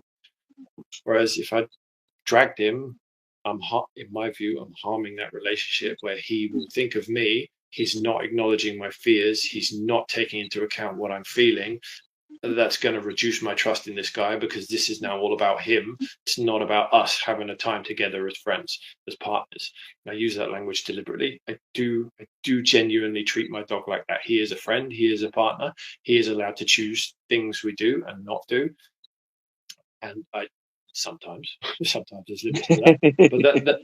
But obviously, but that is generally how I approach it. So it's a constant negotiation, always. Like, if he wants to go off in a random ass direction, or if he just wants to lie down in the field on a Saturday when we're out somewhere further away, I'm like, I am okay with this. This is what friends do. If I went with you to a pub or a restaurant, and we were sat there, and you were like, I'm not enjoying this one so much. Can we go somewhere else? It's a negotiation at that point. I can either say, yeah, fine, no problem, let's go find somewhere you'll enjoy more, or I can say, no, I'm actually having a really good time, I would like to stay here. And you negotiate. You either don't do that, or you do, and it doesn't matter which way you go. One of those routes can be harmful to your relationship. One of them can be beneficial to your relationship. One can kind of be a bit of mutual discomfort in either direction. But it's that constant discussion and negotiation that builds that relationship and then overcomes the fear. You can move forward. When you come across other difficult situations, and that enables you to relax and start thinking, yeah, I've got this dog that's going to follow me. He understands what's going on. He understands that I trust him, and he trusts me because he knows I'm not going to make him do stuff. But he's also got his own smarts, so he can tell me, whoa, mate, I'm not comfy with this. I'm not sure about this. Give me a bit of time. Let's just work this one out. Which I think everyone sees with their dog from time to time. They'll stop walking and put the brakes on. It's normal. But how you overcome that, to me, is important, and something I don't do anymore but used to do. Is I'm not using a leash to do that. I will wait, and if the dog is telling me really not happy, okay, we'll go a different way. I want you to know that that's okay with me. I can trust that decision. I know some people will say, yeah, but you're not confronting the fear at that point. No, I'm not. Because the best way to overcome fear, lean on human psychology again, best way to overcome fear is voluntary confrontation of that fear with someone you trust. We know that from human psychology. My source from that is Dr. Jordan Peterson. That is something he's written and talked about extensively. Best way for humans to overcome their fear, and applies to all mammals as well, is voluntary confrontation of that fear with someone you trust. Keyword, voluntary. You got a leash on and you got pressure on that leash, not voluntary. You're not building trust. End of discussion. A bit of a brutal end point. Didn't mean that to come across so blunt. No. But that's how I view it. That is a human way of approaching it, but that's how I deal with it with dogs. I have to have them voluntarily confronting the fear. If it's not voluntarily confronting the fear, I'm making them do something. I'm not building trust. And yes, I do that. Like, for an example, like, I've been 25 minutes, I'm late for something, someone else's appointment, we've got to go, he doesn't want to get in the car. Get in the car. Like, we've done this 6 times. Of course, occasionally, you're going to do that. You're going to go, I ain't got time for this right now. I live in a society where I've got other stuff to do. Trying to build with you. Occasionally, you've got to do stuff. You just got to get stuff done. I get it. Yep. Yeah. That happens. But so the vet's a great example. Vet is, a lot of people have trouble with their dogs at the vet. He's fine as long as the vet's not scared of him. You should see some of the vet's reactions when they open the door to the consult room and he's looking at them. Usually it's the other way around. As long as the dog's not scared of the vet. No, as long as the vet's not scared of my dog. That is exactly how it works. If the vet walks in and they're scared of him, he will not let them touch him. Absolutely not. It's just not going to happen. He does not let scared people touch him. And of course you don't. You don't let scared people touch you. Like, if someone's coming up to you, you could just see they're like, I'm not sure about you. I'm not sure about you. Can I touch? Can I stab you with a needle and inject you? You'd be like, if you touch me, I'm going to break your face. Exactly. All the dog reads is you're unstable, and it's like a threat. Exactly. Get away from me. And I don't.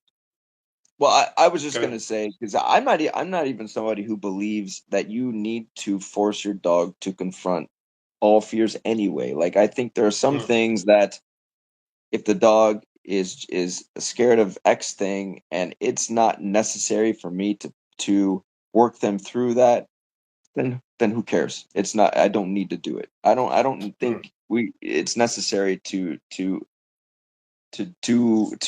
make my dog okay with everything in life. No, because you can lean on the relationship to overcome things you've not seen before with the dog. You don't have to overcome every single thing that exists. You have to have a good relationship and trust, and then you can go and do stuff which you may not have seen before.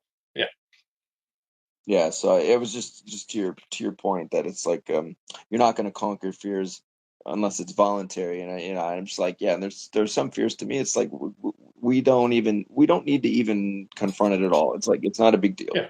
You're scared of it, cool. I got things I'm scared of, and no one on planet Earth is going to make me confront them because it's not necessary for my survival to confront them. You know. Mm-hmm. Yeah, the dogs are the same. If it's not necessary to need to get over the particular fear, then why would you? Yeah, right. Of course. Right, exactly. Yeah. You've got a dog that's got a fear of getting on aeroplanes, for example. Not that many dogs do, but some service animals do. I don't need my dogs on aeroplanes. I don't care that they'll be terrified of going on an airplane. They've never been on one before, and they're 5 years old. Of course, they're going to be terrified. We don't need to try and overcome that fear. That's not exactly. We don't have to get on a fucking airplane. You're right. Yeah, exactly. Yeah. Not and there are plenty of things that, like Goose, for instance. Is she cool with garbage trucks still? No, but we can walk outside and we can have a normal walk when they're out there. You know, when they get close, does she want to avoid them? Sure, but to me that's normal. It's like it doesn't ruin the walk. It's like with the landscapers. We have no issues with any of that stuff, and so it's as long as I can go about my day-to-day routine without disruptions, then we're all good. I don't have an issue, you know. And the more times you go about your routine and you're not making a big deal out of the trucks, the more she's just going to get used to it and go over it. Yeah, which she has. She's perfectly fine with all that stuff. You know, I recorded a video a couple weeks ago. We were walking and there was a garbage truck like 30 feet away, and she saw it, and we walked towards it, but we were going home. We walked towards it, and she was fine. She kept moving. She didn't give a fuck about the garbage truck. You know? And so it's like... it's the goal. Yeah. I forgot where I was going somewhere with the free will conversation, but now I can't particularly remember. Was there a direction you wanted to take? No, I think we covered it. I made the point that dogs don't really have free will. Humans is far more limited than we, as a collective, think we have. It is an odd part of science. There is a determinist view of it, and there is the opposite side of the spectrum. They're still shouting at each other across the divide. It's really up to you as an adult to decide which side of that divide you fall on. I know where I sit. I've read some psychologists on both sides of that divide. Yeah. And the interesting thing about the subconscious mind to me too is because I've read books and I've explored this concept of, if your subconscious mind can be programmed, then you can use your conscious mind to reprogram your subconscious mind, and you can so it's not like you're necessarily even a victim to your subconscious mind. You can could take steps to reprogram it so that you run a different script, Yes. Yeah, correct. I can't remember who it was that was talking about that. I did watch some recently.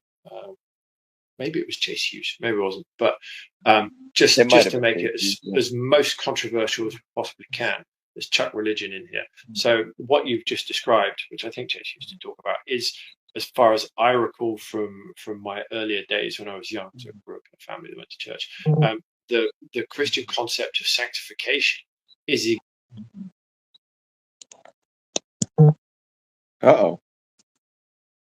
words more holy or less sinful. You are rewiring your conscious brain. Yep. You cut out for a second. I think your signal cut out. So I heard you say you were getting into theology, and then you if you just want to start there again. Okay, so I said let's get controversial and get religion involved. So hell yeah, that's one of my favorite stuff. Go ahead. I love going there. So what you just described about rewiring your brain, which I agree. I think it was Chase Hughes was talking about it, but it might have been Jordan Peterson as well that talked about it. But my understanding of how the Christians view your change when you try to overcome sinful habits, whatever they might be, the conscious effort required to do that is actually doing that rewiring of your neurons in your brain. Right. They call it sanctification in religion, but it's the same process. That's a colloquial religious name for the same process. That's what's going on. It's a conscious decision not to be the victim of your past choices, consequences, whatever that might be. You have decided to change that, and you can literally rewire your reward paths in your brains and do stuff differently. That's a weird thought. You are not the victim to your brain, which is an argument the free willers go on. Yeah, right. As if hey, my favorite example, Pete. If I choose to pick up the can, I choose to drink from the can. I choose to put the can down. Right. Yeah, I know you're being right. With that, but yes. But no, and it's I don't know if you know who Joe Dispenza is, but he was he was a guy who wrote some books. He had a horrible accident where like all of his bones were broken, and he was hospital ridden for months, but he is where he discovered that it was more of a mind over matter kind of a thing. And that's where you get into like neuroplasticity and like, yeah, you can, if you say, or have you ever read the book or, the book, if you think it, what the hell is the name of that book? If you think it, you can be it. Well, no, it's a really old book, but it's, God damn it. It's a really short one too, but I forget the title of it, but essentially he's talking about how your thoughts are like seeds. And if you're not if you're not conscious of what you think, like basically what you think about is what you become, because your thoughts determine your actions, right? And or I should say, I forget where emotions play into this, but your thoughts lead to your actions, and basically everything becomes a habit. And so if you're not careful at the level of thought and what you're thinking, then of course it's going to influence the actions or choices that you take. So of course, if your thoughts are different, it's going to lead you to make different choices so that you can become somebody different, so that's like a minute to minute, day to day grind of just like being like, okay, I'm gonna consciously choose to think about different things, so that way I can influence my mind in a different way, so that way it will lead to more thoughts like that, so that I can change my life first with the way I think. You know what I mean? Yeah. Okay. Interesting. No, I'm not familiar with that, but it sounds like it aligns with things we've already just talked about. It does sound that way. Yeah, you are the sum of your previous experiences, and you will act based on how those experiences turned out for you until you point your conscious at. Once you start pointing your conscious at things, you're in a slightly different ball game. Definitely, yeah. And I think I don't know, it's my biggest problem with, say, the people who would argue that you don't have free will is, to me, it's like I automatically hear it as like I'm automatically victimizing myself, saying, well, I'm a slave to my environment. I'm a victim to my environment. I can't choose to change anything. Everything is what it is. And to me, that's like, you're basically saying you have no control over your life whatsoever, and you're just going to accept whatever comes. And to me, that's just the most, I don't know. I would not want to have that mindset or live that way, because to me, that's like very self-limiting and very self-defeating to just say like, well, I have no free will, so what's the point? Like I can't change my circumstances, and I'm a product of my environment. So why even try? Why bother? You know what I mean? Yeah, I do. Yeah, I kind of have a similar flavor on it. It feels like you're being boxed in if you're just a product of the things around you, and that it's quite maybe disorientating to run off in the concept that you're not in charge of what you do. That's a strange thing to think. Like I already commented earlier, like you imagine how messed up humans would be if from 12, 13 years old, or whatever the age of criminal culpability is where you are, you start telling people you're not actually in charge of what you do. You're not responsible for what you do. I'm gonna remember that. Imagine the entire legal system being based on that. I'm gonna next time I show up to court, if I ever go to court, I'm gonna look at the judge, say, hey, listen, hey, judge, according to mainstream psychology, like I don't know, I'm not responsible for my actions. I can't choose. My actions are not my own. I can't. What do you want me to do? Yeah, it sounds funny, doesn't it? But genuinely, that is what people like Skinner were talking about. They're genuinely talking about that kind of thing. It's a very scary thought. That's what the determinists think. You are not, and so the punishment that sits inside of a justice system, they don't agree with that. I know Skinner's famous for his desire for a positive, reinforced-based society. Well, that's all well and good till you find someone who's truly broken in their brain and they're what you and I might call genuinely evil and see no issue with the things they're doing, where they're just going around killing people and whatever else most evil thing you can think of, and they're just like, I'm not doing anything wrong. I don't like these people. There's something wrong with them. Like, exactly. Yeah, nah. we're not doing that. Thank you very much. No, and I wouldn't tolerate that either. It's not. No.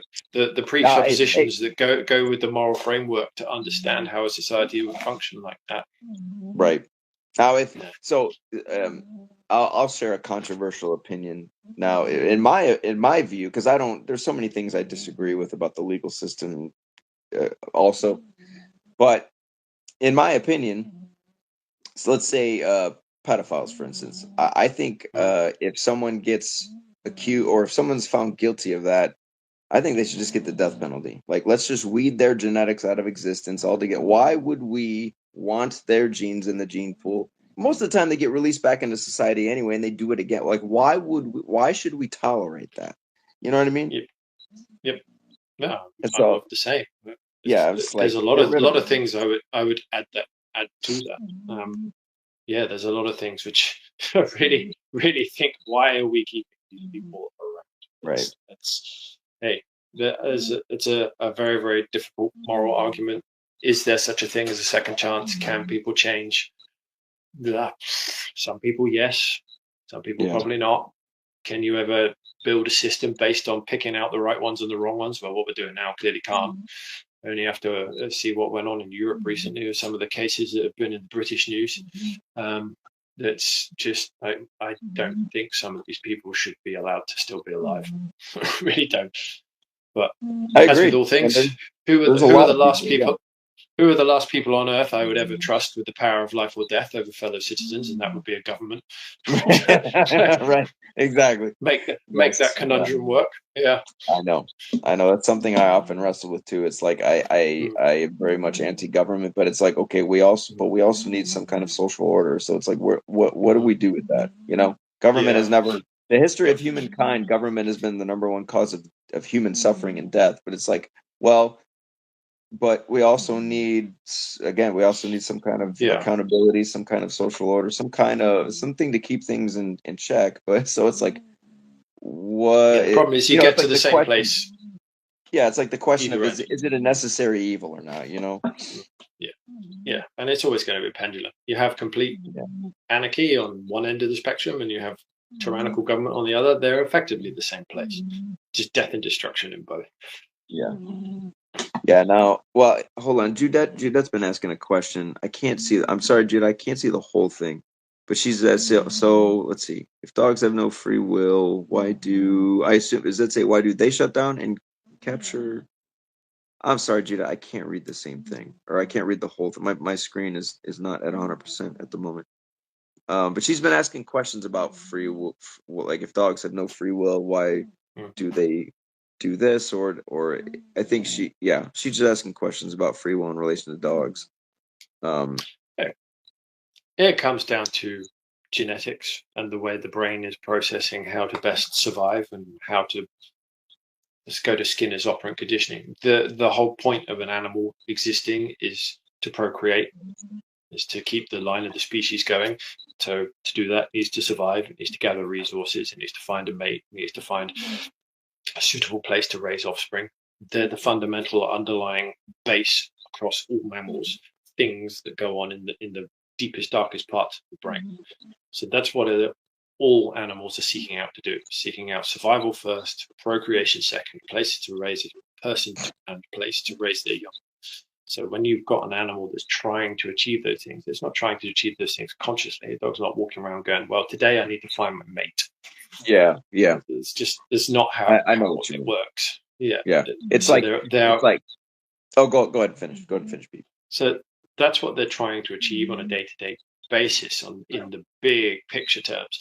What that looks like on the micro scale from day to day is you see them doing the things they do, and each interaction they have with a person, another dog, with the environment, something either shuts them down or makes them move forward, is in response to those base impulses of I need to survive, I need to get food, I need to get water, I need to find a mate, I need to reproduce. Different if you cut their nuts off, they don't have a desire to reproduce anymore so much. But that's the base things they're doing, and that explains all concepts of moving forward, because an animal which is truly satiated and satisfied, go look at a lion pride or a wolf pride 3 hours after they've made a kill and they've all eaten. What are they doing? Nothing. They sleep off their sleep off their meal, and then they just rest and doze for the next day. They don't do anything. That is true satiation. That is the goal of all living mammals to get to, is I've got all the food I need, I've had all the water I need, I've mated, I have offspring, I have a safe place, there's no predators here. What do? Nothing. Don't move. I know. Literally just breathe. Yeah, and I know. I think I understand. That. Yeah, I think when you. Yeah, I think I'm starting to understand what you're saying. Well, like when you say they have no free will, and I've thought of this like where I think of like, imagine everything's running on a program. Like birds run on a bird program, dogs run on dog program, gorillas run on gorilla program. You know, they all have. It's just genetics. It's genetic, right? They have their genetic programming that they're running on, just like a computer has its program, its coding that it runs on. You know, all it knows is a binary system of ones and zeros. That's its language. And you know, birds fly, fish swim, dogs walk. Yeah, that's just everything carries out its biological what's the word? It's biological function. Imperative. Imperative. Imperative. But I think so I think where the struggle maybe is like suggesting that they have that foundational level, but does that mean that dogs don't consciously choose, you know, between this and this? You know what I mean? No, like it doesn't matter. Yeah, of course. Yeah. No, it doesn't matter. They do choose. They have conscious. They do have a little bit of conscious at 2 or 3%. I figured that would be the answer, because it's like I see it like this. You know, if I let's say I have a really strong personality dog, doesn't matter the breed. Let's just say I have a strong-headed dog, and I'm being part of the environment. But a dog has a certain, the dog's operating on dog programming, right? Its hardwiring is of a certain, it is responding to certain things in the environment based on its code. And so if I behave like prey, like if I'm very timid, if I'm very meek, if I show a lot of soft qualities, but then this dog is very assertive, well, the dog's programming is going to tell it certain things about me, and its natural drive is going to be, well, I'm going to take control of this territory. This is my territory now. And if you, because we go back to hierarchy, if you challenge me, because I view you as you have shown me through your communication, through certain information you've given me, that you are a subordinate, and then I'm above you. If you challenge me in any way, I'm going to put you in your place, because this is my shit. Do you know what I'm saying? So it's like the dog has no choice but to go there based on everything you've said to it. You know what I mean? They're reacting to you, and your energy levels, your force of personality is under their interpretive system in the deepest, darkest recesses of the brain, which processes what you are and how to react to the signals you're giving off. Bear in mind, they can smell your level of fear, they can smell your level of adrenaline, of comfort, of everything else. They can read us like a book, basically, through their senses. They just read it like a book. They know everything about you. So that gets processed deep down in the brain and goes, okay, this person probably isn't going to be able to protect me. They're probably not interested in protecting me. That's not conscious. That is completely down in the deepest, darkest recesses of the brain. And so they will step up and be like, I'm going to take control because I need to be safe. I need to survive. You can be in my pack. two might be better than one, but you're not leading, so I am. Yeah. So sit down and shut up, human. I'm in charge. Exactly. Yeah, pretty much. Exactly. And then this because this is where I think there's a lot of confusion is, let's say you have that dynamic and you don't there's a rule the dog is made for you that you're not aware of, and you break that rule, and now the dog is trying to discipline you, like it snaps at you or bites you. And it, a lot of people say like it was totally random, came out of nowhere. It's like, well, the dog had in the dog's mind, it had a reason to do it. You may not understand it. Yeah. But all behavior has a cause. All of it. Right. It is not random. It's telling you something. You may not be aware of what's going on there, but yeah, it's essentially, it's like the dog is saying like, you are breaking my rules, human. And I'm putting you in your place. And so and then the ball gets rolling down that road, and then things just spiral out of control, and it just becomes worse and worse and worse. It's like, and then people end up living with this monster they created, then they didn't even know they created it, because they don't understand the dog code, the code the dog is running on, Yeah, the most common example you'll see of that is resource guarding of food. Right, exactly. Yeah. It's a pure, definitely is. Trust and leadership thing. It's absolutely a trust and leadership thing. Dog is resource guarding food against an owner. There's a trust and leadership issue deficit. That's the word I'm looking for. There's a trust deficit going on and a leadership deficit going on. It's that simple. And I really took dog training to task in one of my articles. I wrote on my website about this. There's a freaking idiot with a prosthetic hand trying to work a dog in a prong collar around some food in a dog training facility, and the dog nearly mauls him. And one of the pictures he's got, I didn't catch the name. I deliberately anonymized the name. And was it prosthetic canine? Is that what? No. But he had the dog off the floor. There's a picture on my website in the article. The dog off the floor in this prong collar because he's tried to maul him. And wow. I'm just astonished. This is an animal. This is a sentient animal that you don't know, Mr. Trainer, and you have decided that you should be able to walk up to this animal and touch it while it's eating its food, or take its food off it. Are you mental? Are you actually mental? I would not dare do that to a client's dog the first, 50 times I've met them or walked to them.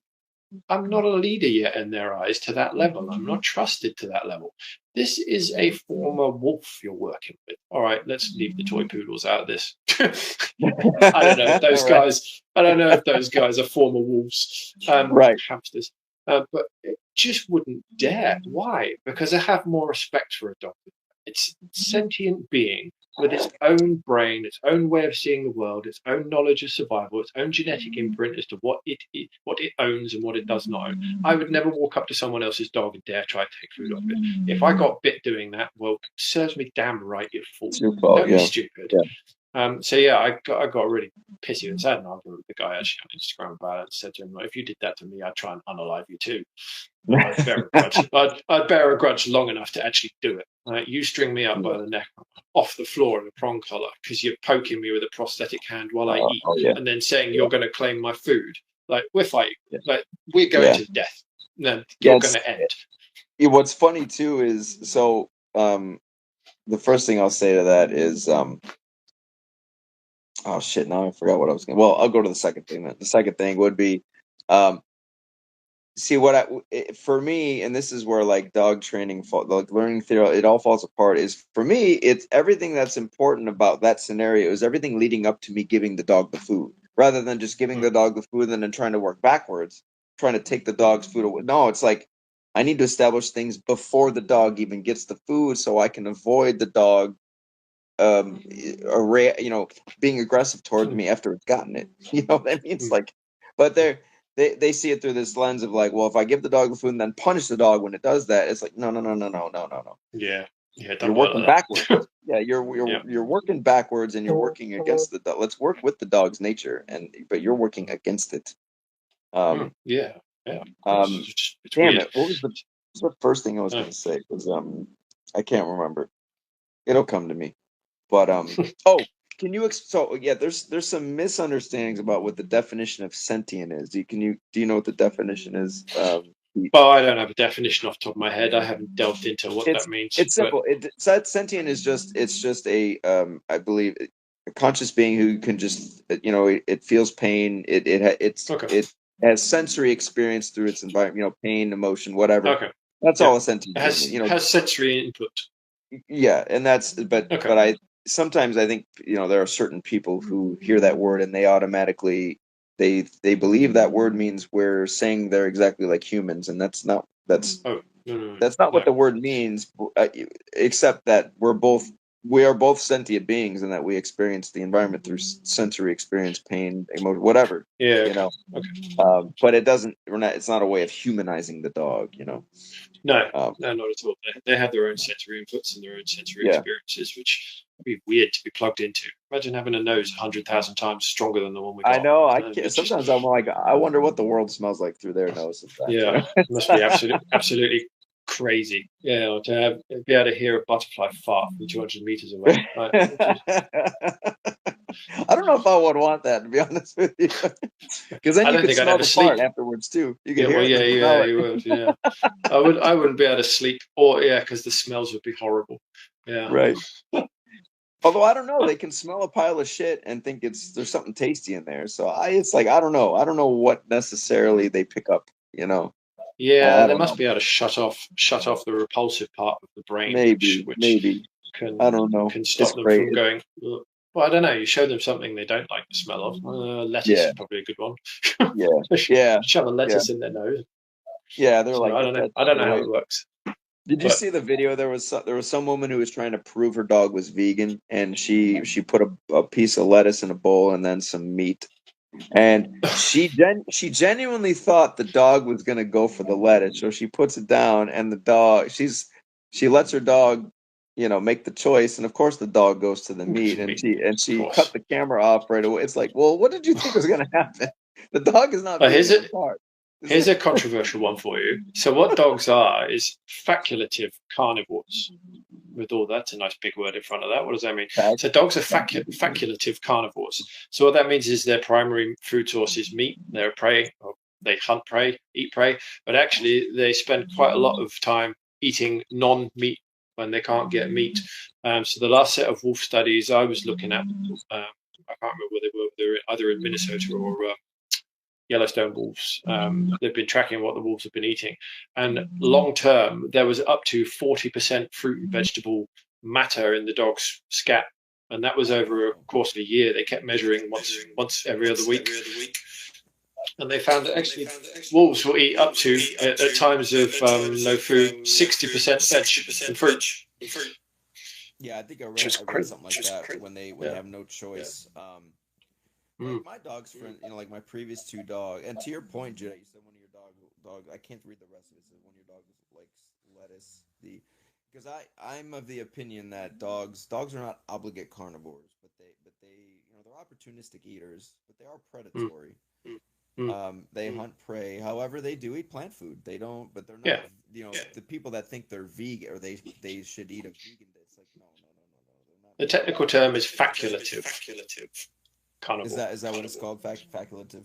Yeah, they like my previous dogs. They the long flat grass that grows. Sometimes it grows near water. Like my last two dogs, especially my girl, she loved to munch on just that grass. And my boy, I knew when he had an upset stomach because he would go out and he would eat the regular grass. But when he would. If his stomach was fine, he would not eat the regular grass, and he would eat the flat grass. They just loved eating the flat grass, and they loved fruit. I would make fruit as part of their diet, but I mean most of their diet was meat. But they loved fruit. They would eat the grass, and it's So I don't believe they're obligate carnivore. They're not. Thrive on a 100% meat diet. Yeah, so mine like fruit too. Yeah. Yeah, and it just depends on the price. Like Judette, your dog probably loves lettuce, but a lot of dogs don't. And it's just some dogs have different preferences. Like Goose doesn't like apples or melon, but like my last two dogs, they loved apples, melons, bananas. Okay. Preference, No, mine don't like that. So mine dogs have expensive tastes. Their favorite fruit is dates. Oh, well, I love dates too. Yeah, I can understand that. You don't like it? No. Is there Delta? Is there an echo? Is there still an echo? There is still an echo, yeah. Echo when Pete talks. Okay. Is there an echo when I talk? No. Okay. Your signal did cut out for a second there. I wonder, did the echo come after his signal got interrupted? No. Has there been an echo the whole time? No, it's only been the last couple of minutes. I think I know. The echo is probably coming from my. It's probably coming from. Oh, was it right after? I don't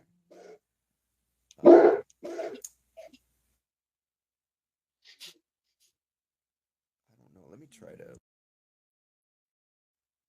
Okay, go ahead and talk, Pete. Sorry. Actually, is the echo still there? Yep. God damn it. Well, it's barking. It's huffing.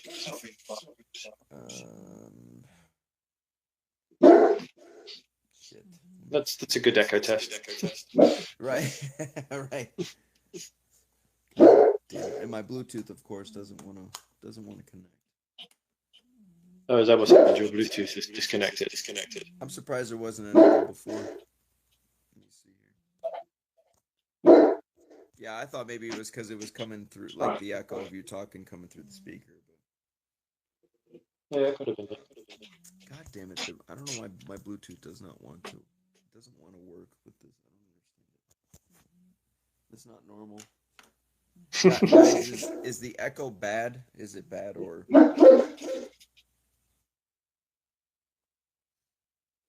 How bad is it, guys? Is it a bad echo?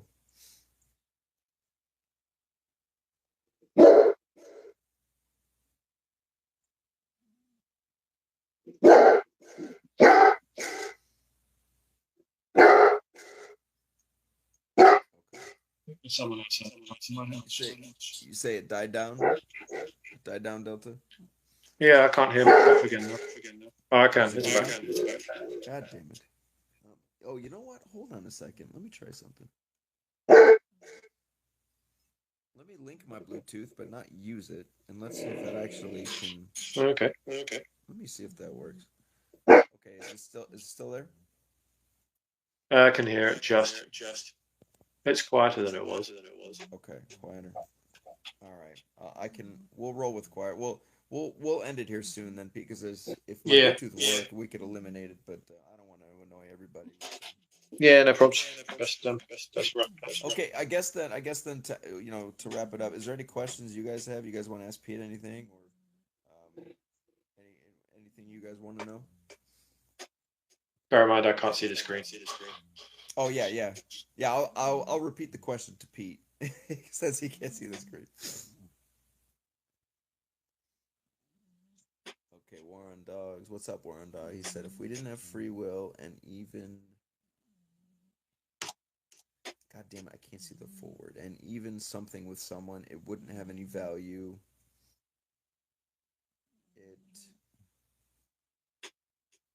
I know love is the last word, but I don't know the word in between.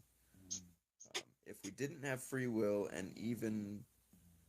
Are you saying War on Dogs and even fall in love with someone, it wouldn't have any value? It wouldn't be love? Is that what the question is? Or are you making interesting question? That was more like a statement. Is that a statement rather than a question?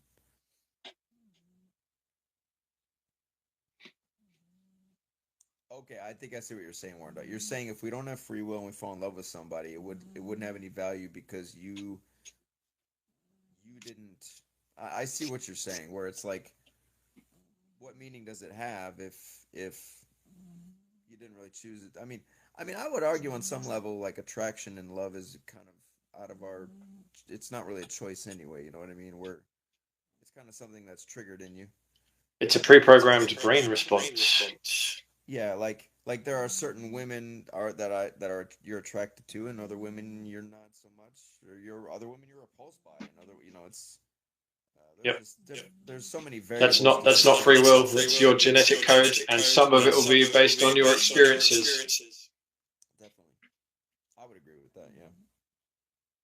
it's nice to know too, at least, because I know what women I'm attracted to, but I can't necessarily explain 100% of what what draws me to. But I know what I like. I know what I look for. I know what I think the word is type. People have a type. Yeah, they have the type. Yeah, exactly. Any questions, guys? Or Judette's got one. She says, "Is free will on a spectrum based on IQ?" That's a good question, actually. That's a really good question. I've not seen anything that would suggest that.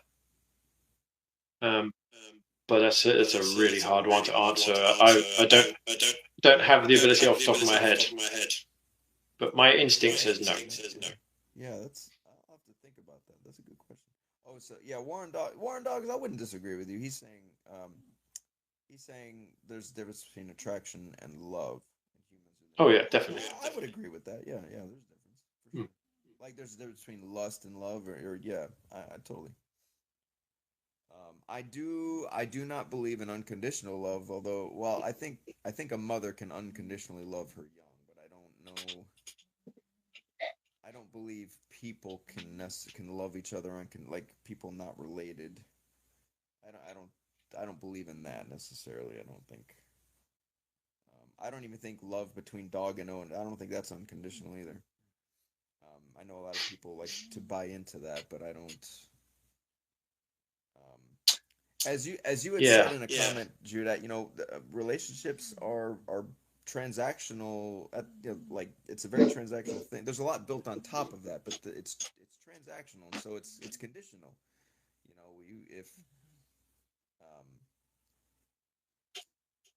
at least for me, there are conditions to people getting my time and attention, and so if people can't respect that, those the principles that I have, or the rules of what I allow into my life, if you will, well, they don't get any of it, and so that's the condition. It's like you may still have feelings towards that person, but it's not going to be.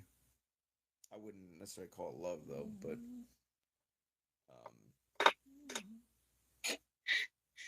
I don't know. It's a complicated one too, but it is. Yeah, Warren dog love is like. What do you mean? Oh, you're the Warren dogs. You're a she. I didn't know that. Okay, that's news to me. I did not know that you're a she. Okay. Let's see. Dog love is lack of discernment. Dog love is lack of discernment. What do you think about that, P? I don't know. I'm trying. I didn't hear the question. Say again. Dog love is lack of discernment. I don't quite know what you mean.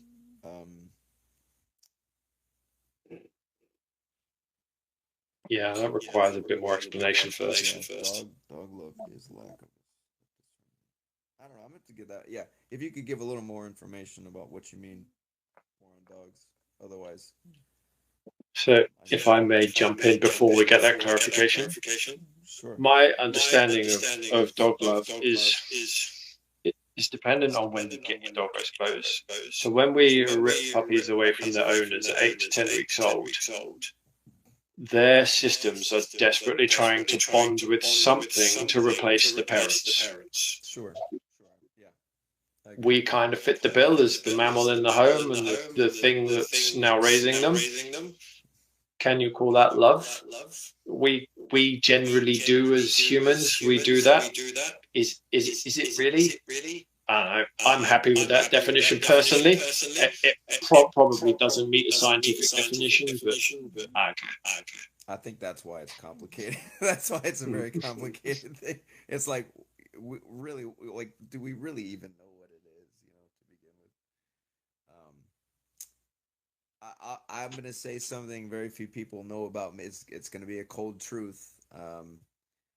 I'm somebody who really, I don't find myself loving anybody, even my dog. I don't I love my dog, but it's not like I don't miss people. I don't like even my girlfriend, like my girl. I don't miss when they're gone. I don't miss them. I don't miss friends. I just don't. I don't know. I don't get emotionally attached. I used to, and I don't know, maybe it's through harsh lessons that I've kind of shut that, like I just don't operate that way anymore. But I tend to have a very just like not detached because I'm still very much involved with people, but it's just like I don't invest that part of myself to where it's like because in the way I've come to understand it is if I'm going to make good decisions as a leader, I can't involve emotion in that. I can't let emotion influence my decision making process. And so I've found that in the past, emotions tend to get in the way of making good decisions that benefit not just you but everybody. And so I don't know, that part of me I've kind of just like I've learned to just not let it get involved, if that makes sense. Yeah. Okay. You're different to me. Yeah, and it's people who know me may say I could be a bit cold, but I'm still I'm still a warm, inviting person, but I can be a cold human for sure. Um, and so it's just I don't know. It's just kind of how I operate now. I just I've leaned more towards the like, okay, here is the criteria for being in my life, and if you don't meet these criteria, then I cut you off and I move on. It's like I don't have any feeling toward it. It's like you're done. I move on with my life, and I don't look back. It's just like that's it, you know. That makes it very easy, you know. Now, okay, like when my last two dogs passed away, though, that was definitely probably the hardest thing I've ever dealt with, and I lost them both in the same year, and that was like, I mean, that shit rocked my world, you know. So to say that I didn't feel anything, like losing people, of course you're gonna feel something, but I guess it's just I don't know, I don't know what label I would put on it as far as like I love my family, I love my parents, but it's I don't know. I guess it may be different for a man. I don't know how you see that, Pete, for you and your relationships. I'm not sure what level you take it to, but Um, yeah, different to you. I'm married with two children. My oldest is 18 and a half. My youngest is just coming up 16. Um, as for friends, yeah, growing up, I was not too dissimilar to you. I had a military father, so we were moving around every 2 to 3 years. So I had to get learning on how to drop friends, make friends, move on, and just cope with that before the age of phones. So you couldn't keep in contact with people. As an adult, that's kind of carried on, but I am using technology to keep in contact with people from when I used to live in England. So I do miss, yeah, I do miss people. I do get attached, but there's a part of me which is capable of just going. But I had to grow up like that. There was no other way of coping. yeah. No, I get that, and that's more of like a necessity of circumstance. Like you just had to. Yeah, that's literally my operant conditioning. I had to Right. learn how to lose friends and make friends. You know, um, you know what, and this is something maybe you've experienced too, or you will, but I find that the things I struggle with the most, as far as feeling things nowadays, is actually with my clients. It's did I do a good enough job? Am I giving the best leadership possible? Am I doing everything I can to help them succeed? Am I going above? And if I don't feel like then I tend to I kind of self reflect and I'm like, okay, I could do this better. I could do this better. Or I fell short here. And then I used to beat myself up a lot in the past over things. Now I'll do it a little bit, overthink, like I could have done that better, and I may think about it for a while, but then I don't really dwell on it like I used to, like maybe when I was 10, 15 years younger. But I'm still always conscious of like, yeah, I have a hard time letting this go because I know I could have done this better. I feel like I failed them here, but I don't know. That's like the part of me that's really trying to focus on building the best leader in me that I can. I'm always thinking of that. How do I build? Nothing wrong with being self-critical. What's that? Nothing wrong with being self-critical. No, not at all. I think it's important for self growth. I think not. Sometimes I wonder if people are self critical at all. Like if there's any self awareness.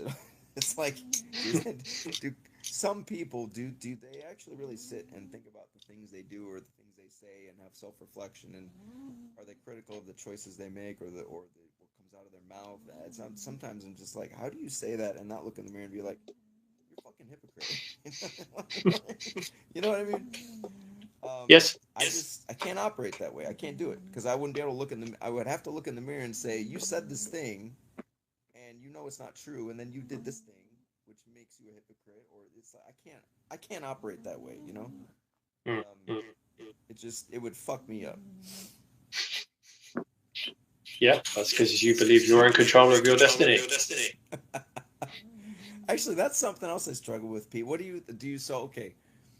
What do you think as far as like fate versus you making your own destiny? Like what do you think is? Because I don't know for sure. Sometimes I think there's some synchronicities that happen in life where I'm like, is this predetermined or like what the fuck is going on here? You know what I mean? Yeah, I know what you mean. There's no clear answer to that. Sometimes I think, well, this is just meant to be, and other times I think, well, you're an idiot and made a stupid choice. I definitely have had both of those. You know, I know what you mean. It's like I've experienced both. Yeah. But the good thing about making a stupid choice is that you can avoid making it again. You know, if you're humble enough to learn from your stupid choices. Right. Yeah. What's the I always forget the saying. It's like a mistake doesn't become a mistake. Like a choice doesn't become an error unless you repeat it. I forget how the saying goes, but basically, if you make a choice and it's the wrong one, well, if you repeat it, now it becomes a mistake. And if you repeat it again, well, now like you're consciously you're not learning. You're doing this thing you know you probably shouldn't. That is definitely like you are, that is an error at that point, you know. But anyway, what do we got going on here? Let's see. Okay, OT's got a question. Pete. Oh fuck, my screen is fucking me up. Pete, I think it's in regard to fears. Pete, I think what OT's saying, you don't want to push dogs through their fears, but what about irrational fears? I've encountered a new trash can my dog freaked out around until he got comfortable. Are you saying OT, like, are you, let me see if I understand this right.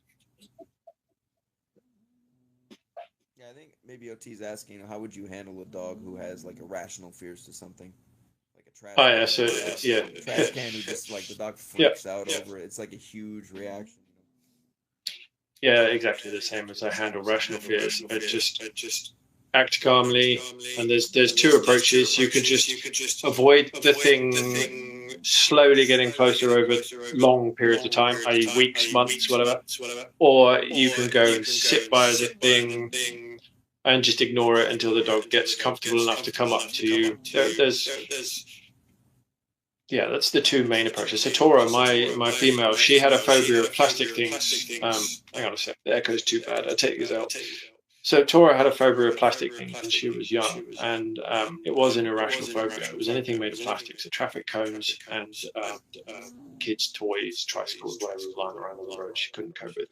So for her, it was a case of we just had to avoid and exist near these things until she slowly just got used to it and got over it and struck up the courage to go and give things a sniff. It took time, took a long time, but that's what we did. I did try that, I'll go up to it and sit next to it for a bit. And that worked for one. It took her about 40 minutes before she got brave enough to come up and sniff it. But it's a long time. Not everyone can just sit there and do that with their dog for that amount of time. And it depends what the object is. So if it was vehicle fears, not that Tora's ever had a vehicle fear, it's just a case of just past them enough distance. Eventually they kind of get used to it through basic operant conditioning. Gotcha. Yeah, and stuff like that, I don't think I would really handle it all that differently. You know, it's because at that point you're kind of playing the waiting game with it, where it's like I need you to come around to this thing that's, you know, I know this is irrational. You're not you're not really thinking. This is not a.